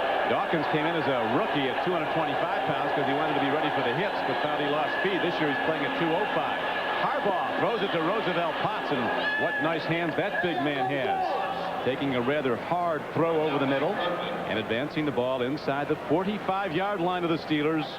Levon Kirkland was on the stop. Shaken up. He's all right. Well, they had to open it up. I mean, they had to stretch the defense vertically by throwing some short and intermediate routes, and that's what they've been doing a very good job the last 2 plays. Now, one play that they beat the Steelers with last in preseason about 3-4 weeks ago was a quick slant go. So they set up the slant already by throwing it to number 87 Dawkins. At some point in the game, we may see the slant go. Let's take a look. Play fake. Harbaugh stands in over the middle. He has got his man. That's Humphrey, who ran the kickoff back to open the game for 95 yards. And Ronald Humphrey out of the backfield is ahead for an Indianapolis first down as they vary their play calls and advance the ball. Well, Humphreys is having a good time. I mean, this is a great day for a young player. Good catch. He's picked up a super block. And Indianapolis opening up the offense at just the right time. Now watch 85 White. You're going to look for a good block to help out his teammate. There's the catch. Look at Floyd Turner turning back to help out. That's football. First down for the Colts. Down by 3 in the third quarter. Marshall Faulk looks to turn outside. Woodson gets him. He does advance the ball for some plus yardage down close to the 31-yard line. But the yards are coming very tough today for Marshall Faulk. See that? 143 rushing the first week. 104 last week against Tampa Bay. 30 yards today. And that, I believe, was his first pass reception. Indianapolis has done a really good job involving this young talented rookie in the offense, but today it's just a question of a great defense, great pursuit by Pittsburgh, so they've got to throw it. They've got to air it out. A lot of speed in the Steeler defense. Harbaugh does well to get his arm going forward as he is struck by Greg Lloyd. Maybe they shouldn't throw it. Yeah. Harbaugh's thinking that right now. A blindside hit just like the one O'Donnell was struck with by Tony Bennett that led to a Colts touchdown in the fumble. All right, now how would you like to play quarterback and see this coming? You don't see it. That's... Wham! Oh, man, that Lloyd is something else. And you know what's surprising is that you let him rush untouched. Nobody blocked the guy. Big down now. Ball at the 31. Third down coming up. 3rd and 8 for the Indianapolis Colts. Aligning the blitz. Here come the Steelers, and Harbaugh rolls out. Fires on the run, and he makes the connection for the first down to Marshall Faulk.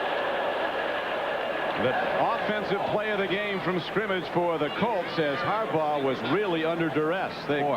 Steelers sent everybody at him, Bees, as we'll see here. Blitz. Look, Carnell Lake, every linebacker on the team and every defensive lineman is blitzing that time. That's a great job by Harbaugh. Look at his mobility here. And then Marshall Faulk was lined up in wide receiver on the right, came all the way across the field. Great athletic effort by both men. And a great second look. Our producer, John McGinnis, director, Kelly Atkinson, executive producer, Tommy Roy, as they go to the end end zone is there for a touchdown. Sean Dawkins on that slant pattern off the left flank, and all of a sudden the Colt offense comes alive with a 19-yard touchdown throw. Well, I wonder if Jerry Rice taught him that one. That was just as smooth as silk. He's a big guy too, and you're talking about a target that's 6'4". Here he is right off the corner here. Breaks inside, breaks back out, wide open, straight down the middle. Simple pattern, big target, good throw. Now there's a drive by Indianapolis. They needed that so bad. They were struggling so. It was having such difficulty gaining yardage. That's a good drive to put together. Sean Dawkins' first touchdown reception of the season. He looks more like a basketball two-guard. Long and lean, very fluid. He's really improved his catching of the ball. He dropped some last year. So Ashley Ambrose is the star. He's in the back of that screen. Now these three guys have Marshall Faulk. That's a safety helping out. That leaves a one-on-one right here, and as a result, Dawkins can push him to the outside, break to the inside, where the safety was helping out on Marshall Faulk, and you've got a touchdown. That's a super play, and the defense makes sense. Don, I mean, anytime Marshall Faulk lines up out wide and you're that close to the end zone, you have to assign more than one person to him. That left the middle open. They had the right play for the right defense. And Ashley Ambrose got it all started for the Colts. He made the move on the ball, the interception of O'Donnell that stopped the opening drive of the Steelers. And then Harbaugh opened up the offense of the Colts, making a big third down throw to Marshall Faulk, and soon after the slant pattern, the post pattern into the end zone to Sean Dawkins for the touchdown. So today the Colts in their 3 touchdowns have scored in a kickoff return, a fumble return, and now a pass play. Dean Biasucci ready to kick off from his 30. Now we're talking about the kickoff now, one of the biggest offensive plays in football, and he saw it was one today for Indianapolis on the opening kickoff. Van Morton, man alive. This is, they earn their money, Beast. They do. You do. Oh, an abrupt halt. Ambrose on the Colts tackle. 9 Eastern, 8 Central here on NBC. The Steven Spielberg produced sequence tonight on NBC as O'Donnell gives off to Barry Foster. He breaks it, and Foster is out to the 40. Power run right. They're going at the rookie Whittington. John Hand out with a badly sprained ankle, and they're taking on Whittington and blowing him off the ball. There's no trickery here. The offensive lineman pulling full blocking around. Barry just finding a crease, using that 5'10", 220 pounds of thrust to break through arm tackles. See, when you're, I tell you, if you look at the top running backs in the league, they're all built like that. Barry Sanders, Emmitt Smith, Thurman Thomas, Marshall Faulk, Barry Faulk. 5'10", 200. And off again all day long, number 29. A big strike comes in from the linebacker position. The quick hit put on by Quentin Coriat, and also on the play was Thomas Sims, who played at Pittsburgh. Coriat with a 78-yard fumble return for a touchdown. At that point, the Colts led the game 14-0. But the Steelers rallied for 17 unanswered points in the second quarter, and the field goal from 46 yards out, the final play of the first half, by Anderson, gave the Steelers a 17-14 lead. Now the Colts on the Harbaugh touchdown throw to Dawkins have taken back the lead. Foster runs and gets it to the 45-yard line. Siragusa made the stop. He's been making them all day. Well, Siragusa is being challenged. I mean, most of their runs are very simple, just off tackle, left or right. And Siragusa is responding very well. Quentin Coriat responding to the call. The remarkable thing about what Pittsburgh is doing is the simplicity of the offense. Run the same play to the left, then run that play to the right, and force you to stop it. And so far, the Colts have had a hard time doing it. Third down comes up now. 3rd and 4 from the 45-yard line. Nice swing pass by O'Donnell. He gets his man. It's a first down. Dwight Stone in the game. Makes the reception and the first down run after the catch. So the Steelers drive on. Dwight Stone, and what I want you to watch is at the end of this play, all right, they kind of suck him in a little bit, but watch this stutter. Watch right there. Boy, that's nice. I mean, with the angle that you're running, it's very difficult to get around a man from that position. That's a super little move. And you have to have the right angle on him, Beasley, because there's not anybody out there faster than Dwight Stone of the Steelers. No, he can go. First and 10 Steelers, 45-yard line of the Colts. Indianapolis leads the game. Here is a thrown away ball, well done by O'Donnell. The screen did not develop. The rush was coming. Coming hard was Whittington, the defensive end. And O'Donnell, showing some now veteran skills, did the right thing and just threw it away. You know what? That's where the veteran, like you say, comes in. Now watch this. They fake the draw. They fake the reverse. They suck everybody in. Now watch the completion. He can't get it. Watch number 51. Number 51 catches it. One of his teammates. Yeah. Over on the sideline. Almost hit the equipment, you man. Don't throw the interception. Don't make the mistake. Throw it away. That's a good job. Nice consistent numbers for O'Donnell. The only turnover by the Steelers on the pass game was the last time they had the ball. Here is O'Donnell down to Eric Green, who had it and lost it. O'Donnell was right there with the ball. As Green doesn't drop those often. Oh, he had a lot of people coming to unload on him, though. Well, I would be frightened to talk trash to Green, but the little DBs are out there doing it. Watch the big man. That's like a big dump truck. He had it. That's like a 280-pound dirt mover. It's running a pattern. Coming downhill. Third down comes out for the Steelers. They need 10. The Colts are lining to blitz now. Outside backers come up, and they're really fast. Here comes Coriat. O'Donnell stands in, and he is strapped under. Tony Bennett got him. Well, he got some good help from the coverage. O'Donnell had all day, really. He's looking. There's nothing. Good blocks in the front of him. Nothing. So finally he has to duck down and basically allow Bennett to bring him down. Mark Royal now on the field to punt the ball for the Steelers. Back is Dewell Brewer for the Colts, standing at his 15-yard line.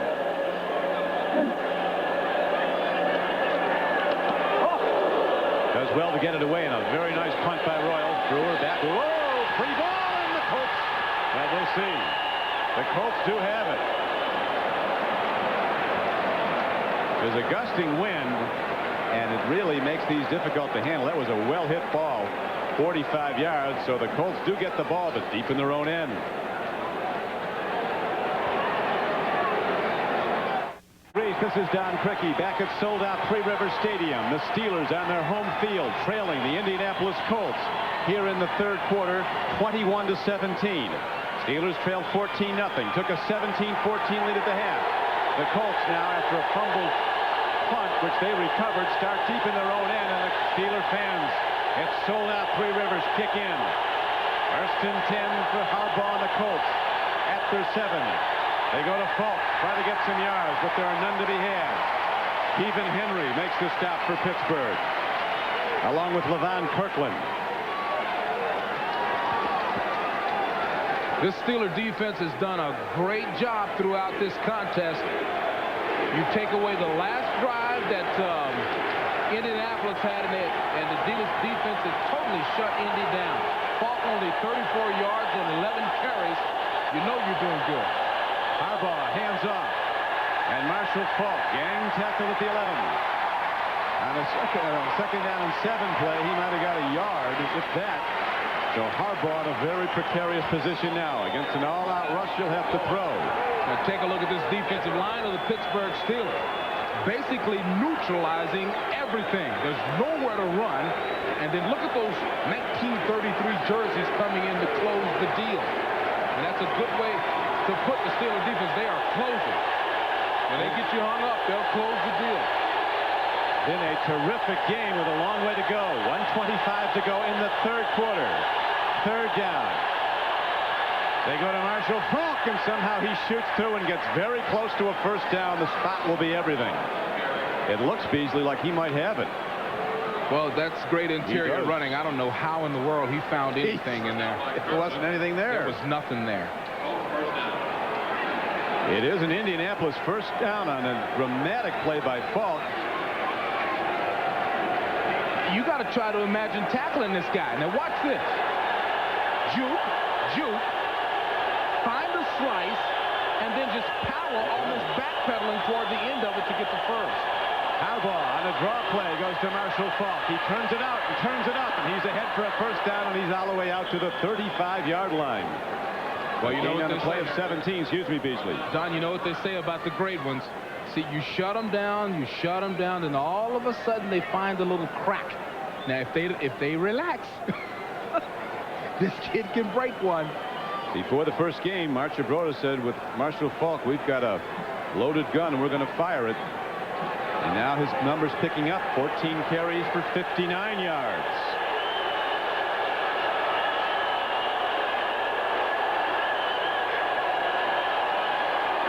Harbaugh on a first down throw takes a look, running out of time. A good mobile quarterback, and he does well to throw the ball away and save a sack. As again, Kevin Henry, number 76, was on the rush.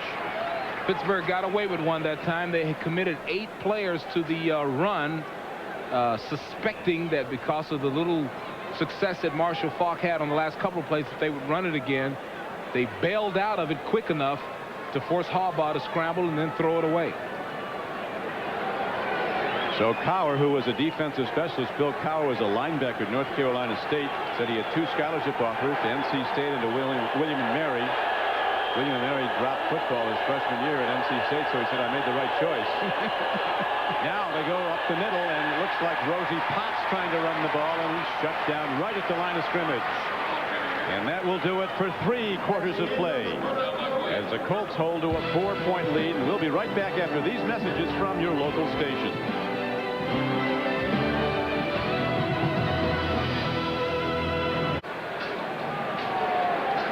We're back. Ready to start the 4th quarter here at Three River Stadium. Don Criqui with Beasley Reece. Colts with the ball. Colts ready with the ball now on a 3rd down and 10 play from their 35 as Harbaugh looks over the Steeler defense.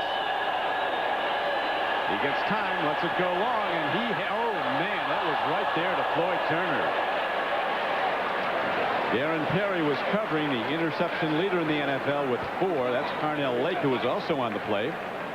This was there, though, Beasley. Well, you get a great look at it. Look at the good position that Carnell Lake is got in. A piece of it maybe, you know, both guys throwing at the ball. The other safety, Darren Perry, covering up on top. That's just super defense, and that's what we've seen all day from Pittsburgh. There's Ron Stark, averaging coming into the game an NFL best 48.1 yards a punt. It's a knuckleball downfield. It gives Woodson trouble. He'll pick it up on the 1-hop, and then he takes the punishment. And is down to his 16-yard line. A 47-yard punt and no return. 15 seconds into the 4th quarter. The Steelers had the ball, down by 4 points after they led by 3 at halftime. And now the numbers starting to equal out a little bit better, but still a 2-to-1 advantage for the Steelers. Better than that, but at halftime it was a 5-to-1 total yard advantage for Pittsburgh. O'Donnell hands off, and on the run is Barry Foster. Ahead for 15 yards and a first down. Well, until Indianapolis can stop that run and this play, they're not getting anywhere. See, just good line blocking, good blocking by the lead backers. There's Duval Love again, 67 out front, and Barry Foster doing what he's done the last few years, running the ball very, very well. Some interesting scores around the NFL today, including this, an upset possibly in the making as Foster runs again and takes it out to the 37-yard line. Now, we got a moment, back to NFL Live in New York. Greg? All right, Don, at Cincinnati, Drew Bledsoe showing why he is now one of the most feared passers in the league. 35 yards to Michael Timpson. Terrific catch at the goal line by Timpson. They missed the 2-point conversion attempt. The Patriots lead the Bengals 25-20. Don and Beasley. Thank you, Greg. 13:42 as you see to go here in the game. The Steelers down and driving with 2nd down and 5 coming up. Back to Foster. He loves to run right and takes it this time, but the Colt defense is strong. Tony Bennett, who's been terrific. You know, Tony Bennett reminds us a little bit of as your former teammate at Tampa Bay, who was one of the all-time college players here at Pittsburgh, Hugh Green. You know, that's a real good comparison because Bennett might be 5-8 pounds larger, but they're built alike. Both of them very muscular guys, very quick. And what you see from Bennett a lot is he'll get knocked down by the larger lineman that he's playing against, but his footwork and his quickness, he bounces up and makes plays. Pittsburgh 3 of 10 on previous third down conversion tries. This is 3rd and 3. O'Donnell takes a look. He's got to hurry. Swings it out, and he makes the connection, and in the open field is Bam Morris, and he is heading for the end zone. Will they get him? They will. Poirier, 250-pound linebacker, ran him down.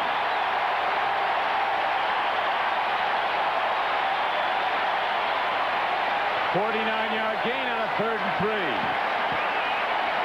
Vince Tobin, you just saw, lamenting the big plays his team gave up last week, gives up a big one here to O'Donnell. That was option number 3 for O'Donnell. That was absolutely brilliant. Look at that. 1, 2. He looked everywhere until he found this open receiver. That's confidence. That's veteran leadership. And then Bam just does the best he can do. A big, thick fullback trying to outrun those little skinny defensive backs. What a great play. Now the Steelers challenging to go ahead. It's Bam Morris again, flying over the top and down to the 8-yard line. I tell you, Don, this offensive line of Pittsburgh should be taken out of here on a chariot. These guys have been blocking, fold blocking, running, crack backing, running downfield. My goodness. John gracious. Jackson and Leon Searcy, the tackles, Duval Love and Todd Callis, the guards, and DeMonte Dawson. Jeez. Senator Dawson, a Pro Bowl player, down over the ball, number 63. 2nd down and 7 for the first down.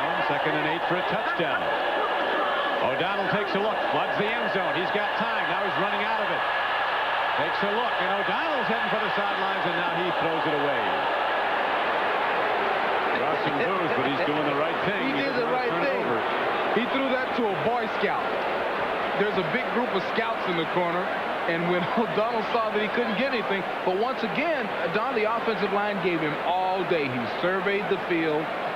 There's your scouts. One of those lucky little scouts caught him a football. I mean, yeah, I think you can earn a badge for that, Don. Yeah, be prepared. There they are, Eagle Scouts. Very well done, guys and ladies. There's Lady Scouts there. Good catch over there. Big down, 3rd and 7 for the first, 3rd and 8 for the touchdown. O'Donnell looks, he fires, he's got it in and into the end zone.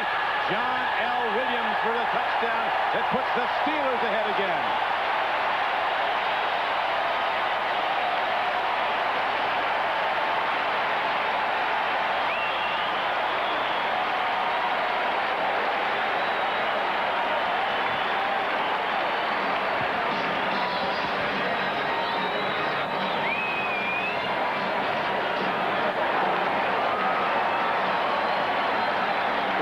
Total team effort by Pittsburgh.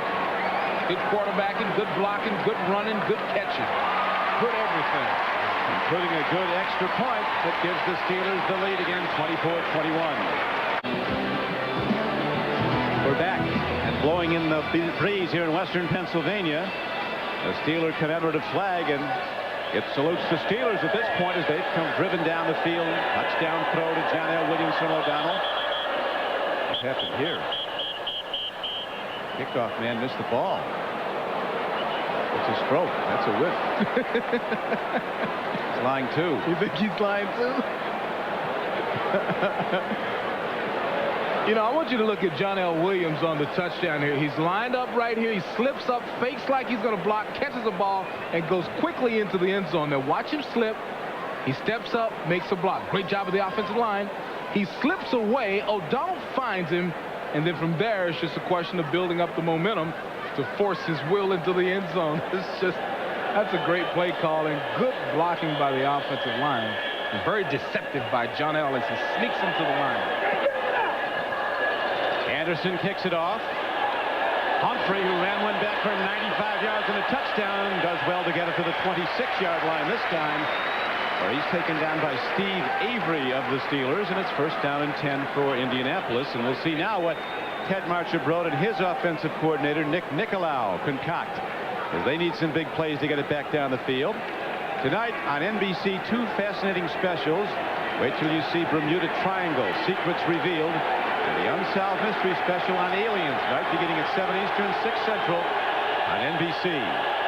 Right now, the Colts go with 2 wide receivers set to the right. On 1st and 10, tight end is left to the top of your screen. They go to the Marshall Faulk run.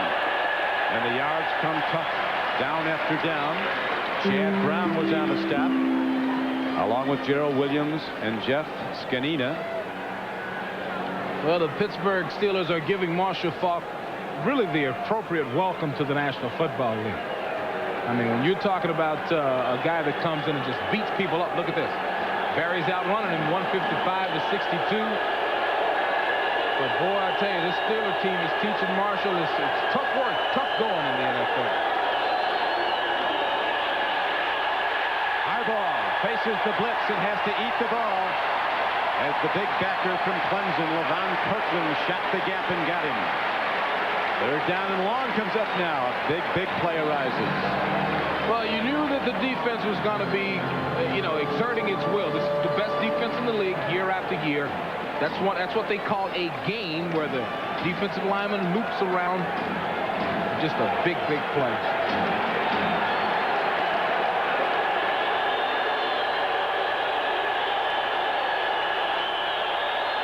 Harbaugh rolling out, looking downfield. He throws. Incomplete. Is there a flag? The Colts are screaming for one, but they're ruling it incomplete, and the Colt coaches are incensed. Thought there was early contact on Sean Dawkins. We'll look again. Oh, Marshall Broda says, get it out of your pocket, man. Throw the flag. Let's see.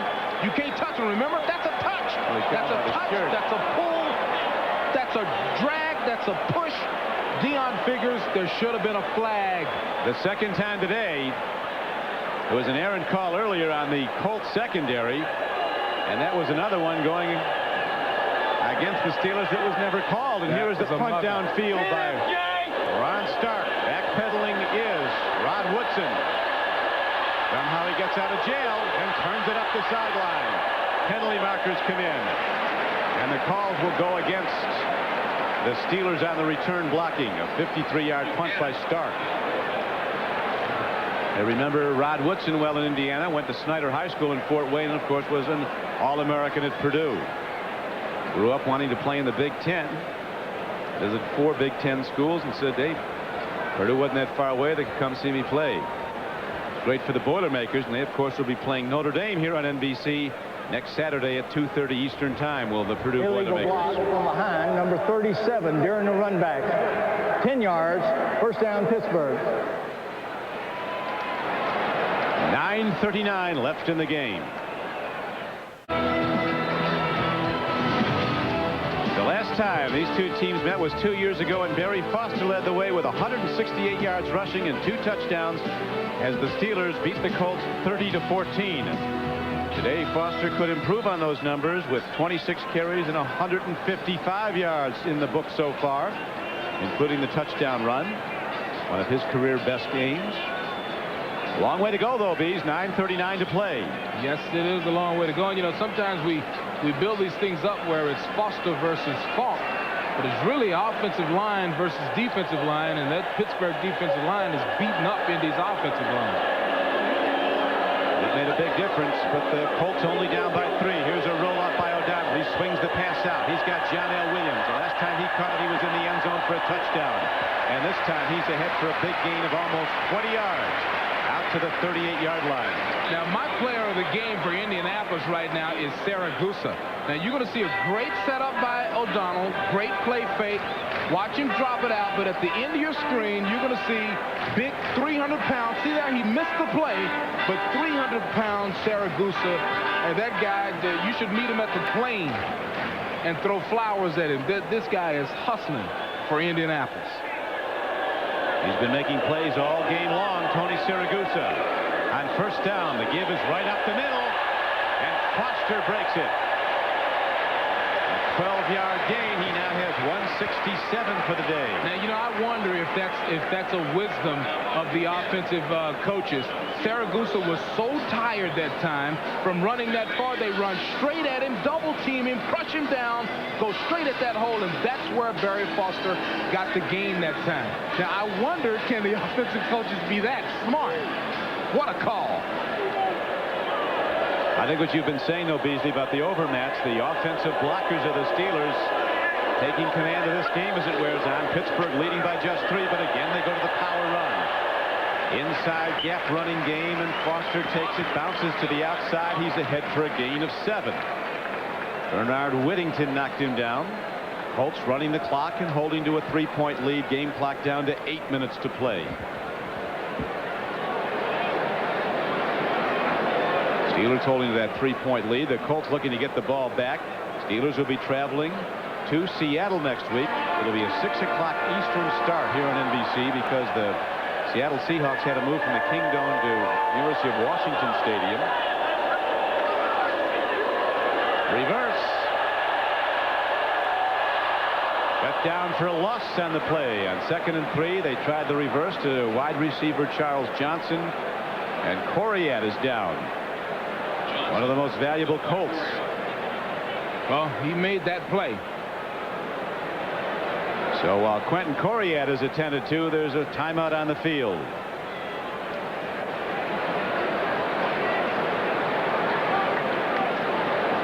The Steelers holding to a 3-point lead.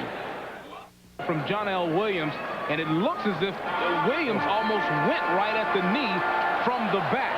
Now the problem could be that Williams knows that if he hits him high, he's hit him square in the back, and he was forced to go low, but that looked like a cheap shot. The good news, Coriat jogged off the field. Here's a throw downfield. They go to the big guy, Eric Green. This time he holds on right over the middle of the field, down to the 33-yard line for a 16-yard gain. Eric Green lined up at wide receiver. See, that's what's so scary. He goes up, corrals the ball, and look, they try to knock him out for little defensive backs, and they bounce right off.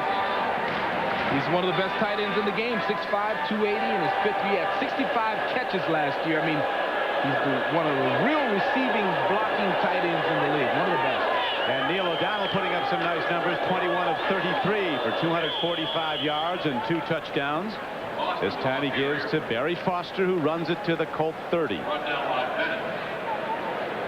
Tony Bennett was the tackler. Man who had 13.5 sacks for the Green Bay Packers back in '92. Held out part of last season in a contract impasse.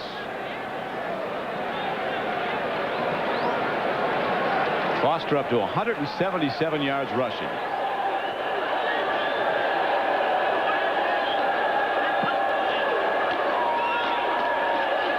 Foster outside. He's taken down at the 28-yard line. This brings up 3rd and long now for the Pittsburgh Steelers. Stephen Grant, number 59, was the tackler for Indianapolis. Marshall Faulk said today, when they're planning for ways to stop me, it means I'm doing my job. And then when somebody said, well, how do you go about stopping? He said, I wouldn't even try. Well, they did, and they've slowed him down. He has 62 yards rushing today, 177 for Barry Foster. The Steelers running the ball. Pitch back. John L. Williams. Blockers in front. Great play call by the Steelers. It's good for a first down. Great play call is right. It's man-for-man coverage. They've got 2 safeties back deep, but the underneath people are in man-for-man. Now, when you're in man-for-man, you're looking at the guy you're covering. So by the time you realize that they ran the ball and they didn't throw it, you're downfield somewhere. John L. Williams runs 10 yards before anybody realizes that he's got the ball in his hand. That's the play call.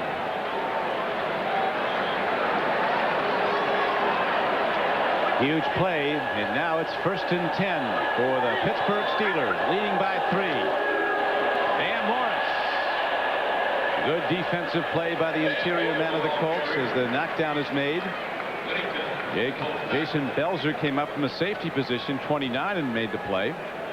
We're seeing 2 things here, Don. Number one, the defense of the Indianapolis Colts has been on the field for so long that they are absolutely exhausted, and Vince Tobin is having trouble getting his guys to keep running. We've seen Saragusa run, Coriat run. These guys are exhausted right now. 10th play of the Steeler drive coming up. Coriat has still not returned to the game after that block put on his knee. Timeout. Right now we have a timeout. The run. They've been good, very good against it, Beasley, until today. Well, that's the reason they beat Houston 79. They gave up some big pass plays last week against Tampa Bay, some blown coverages. So even though they held them to 54, they were able to, make it a close game. And then 2:28 today is the reason that they're struggling. 2nd and 7. Here's a throw and a catch. Is he in? No signal. He's going to be right down to the goal line, Barry Foster, but no official signal of a touchdown. But it will be a first down, and the Steelers will be at point-blank range to put this game away. Yeah, but how many times, Don, do you see athletes drop this ball? Oh, yeah. That's impressive. Foster catches this knowing he's going to get popped. Hey, I thought he was in the end zone there. But Ray Buchanan with the strong pop right at the line. Extra tight ends, Craig Keith and Jonathan Hayes are in the game. Power set. Foster's the man. He's not in. It'll be 2nd and goal. Nose of the ball almost touching the goal line. Jeff Harbaugh, middle linebacker for the Colts, was the tackler. The goal for the Indianapolis Colts defense changed about 20 yards ago. It went from don't let them score to just let them get a field goal. And, boy, that's what they're hanging on for right now, because a field goal leaves them in this game with 3 minutes left, under 3 minutes. They got to start thinking, considering timeouts and what they want to do in respect to that. 2 minutes and 44 and counting left in the game. Bam Morris is in now. Big back along with John L. Williams. Bam's the man. Oh, they play fake and throw to the end zone. And it's dropped by Jonathan Hayes. Great coverage by Indianapolis. I mean, usually when you throw it down there, you fool them. But Belzer was all over that. Just back. This is his first game back this season. The play fake was excellent with the running game. I figured they'd run it, but not the Colts. Look at Belzer coming in there, put just enough to harass the big guy. That's great recognition by Indianapolis.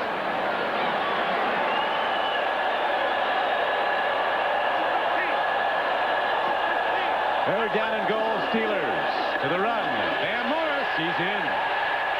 Touchdown, Pittsburgh.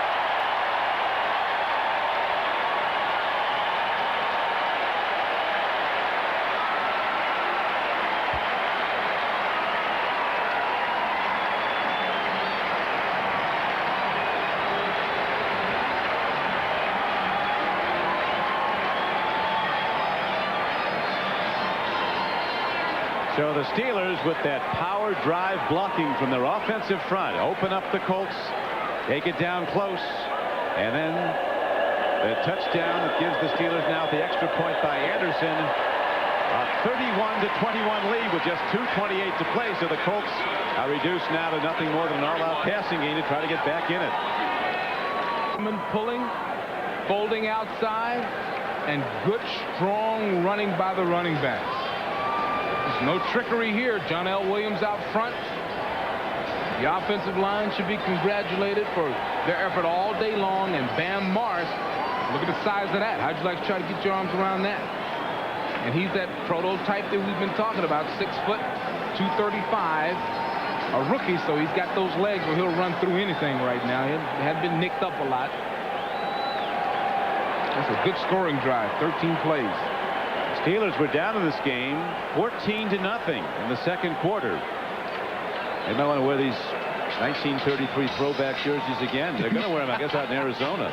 They might want to keep them on, huh? Buddy Ryan's got to be very quiet about it now. He guys predicting they would beat the Browns today at Cleveland.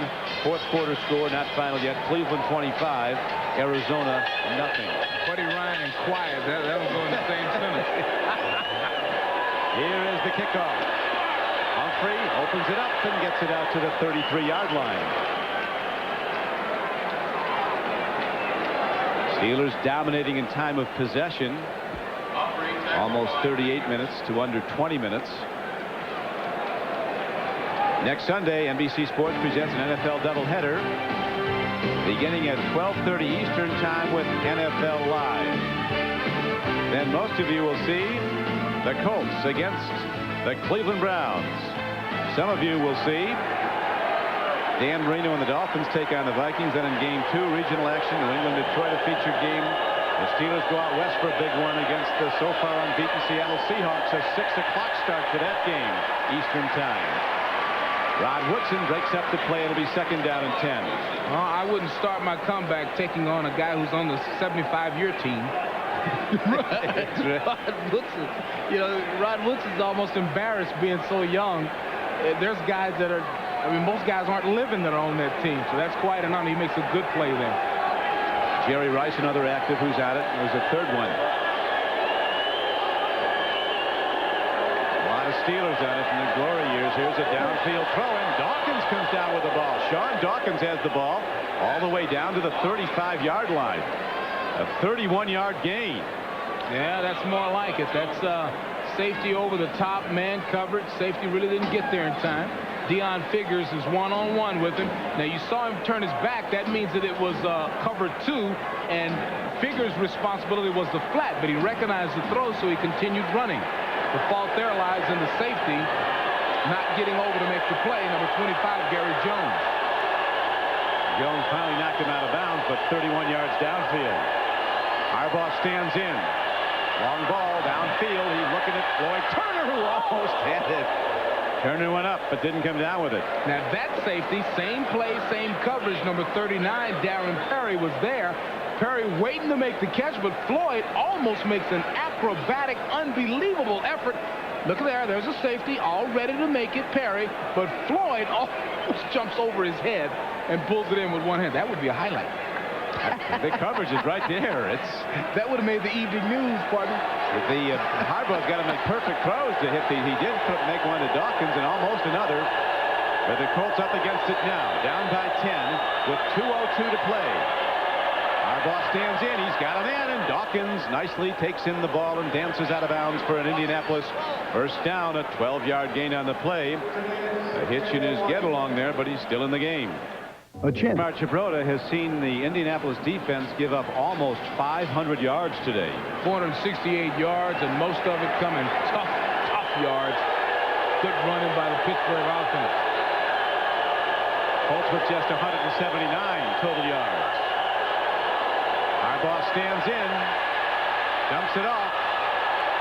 Might have been picked off. The Steelers think it was. Now they're ruling it's incomplete. He tried to just shuffle pass ahead to Roosevelt Potts.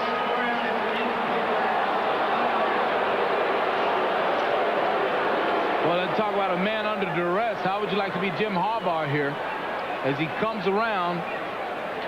Look, he gets a good vision, but Ray seals it. The ball bounces off of his head as he's trying to pitch it over the Potts. Yeah, that's usually your head. You might want to think about Dawkins, Beasley. He's been making some big plays. He's wide to the right, the lower portion of your screen. Here's Harbaugh. He's hit as he throws it. It's picked off by a Steeler. The Pittsburgh pass rush puts a lock on the game. Even Henry, number 76, as Falk slams his helmet down. Kevin Green put the heat on. There he is, number 91. The Hulk.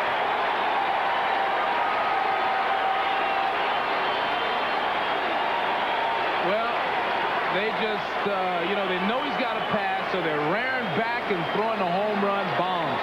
Look at the pressure. There's really nothing you can do. Kevin Green forcing two guys trying to block Green. He still forces his way in there.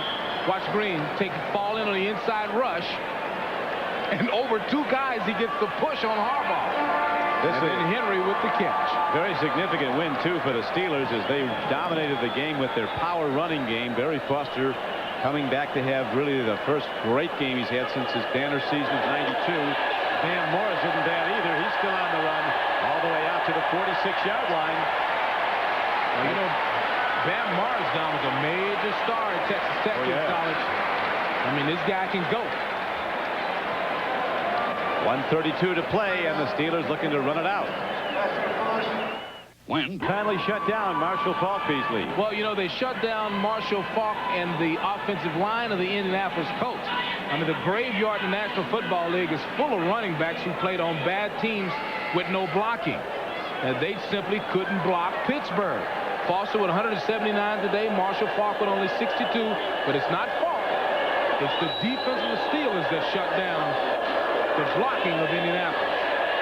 Van Morris bamming away once again across midfield. As we take this moment to tell you that the executive producer of NBC Sports is Tommy Roy. Today's game was produced by John McGinnis and directed by Kelly Atkinson. Thanks for their help in the booth to spotters Mike McGinley and Tim Fogarty and statisticians George Jordan and DJ Wilson. As we are down the stretch run of this game, the Steelers heading out to Seattle.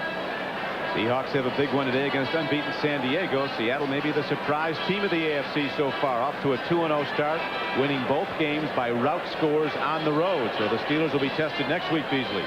Yes, they will. But the Steelers have got it going right now. We invite you to stay with us at the conclusion of our game for the Domino's Pizza NFL Live post-game report. Greg Gumbel and Mike Ditka will bring you up to date with scores and highlights from around the NFL that's coming up right after the game. And we're told it will be the Head and Shoulders NFL Live post-game report.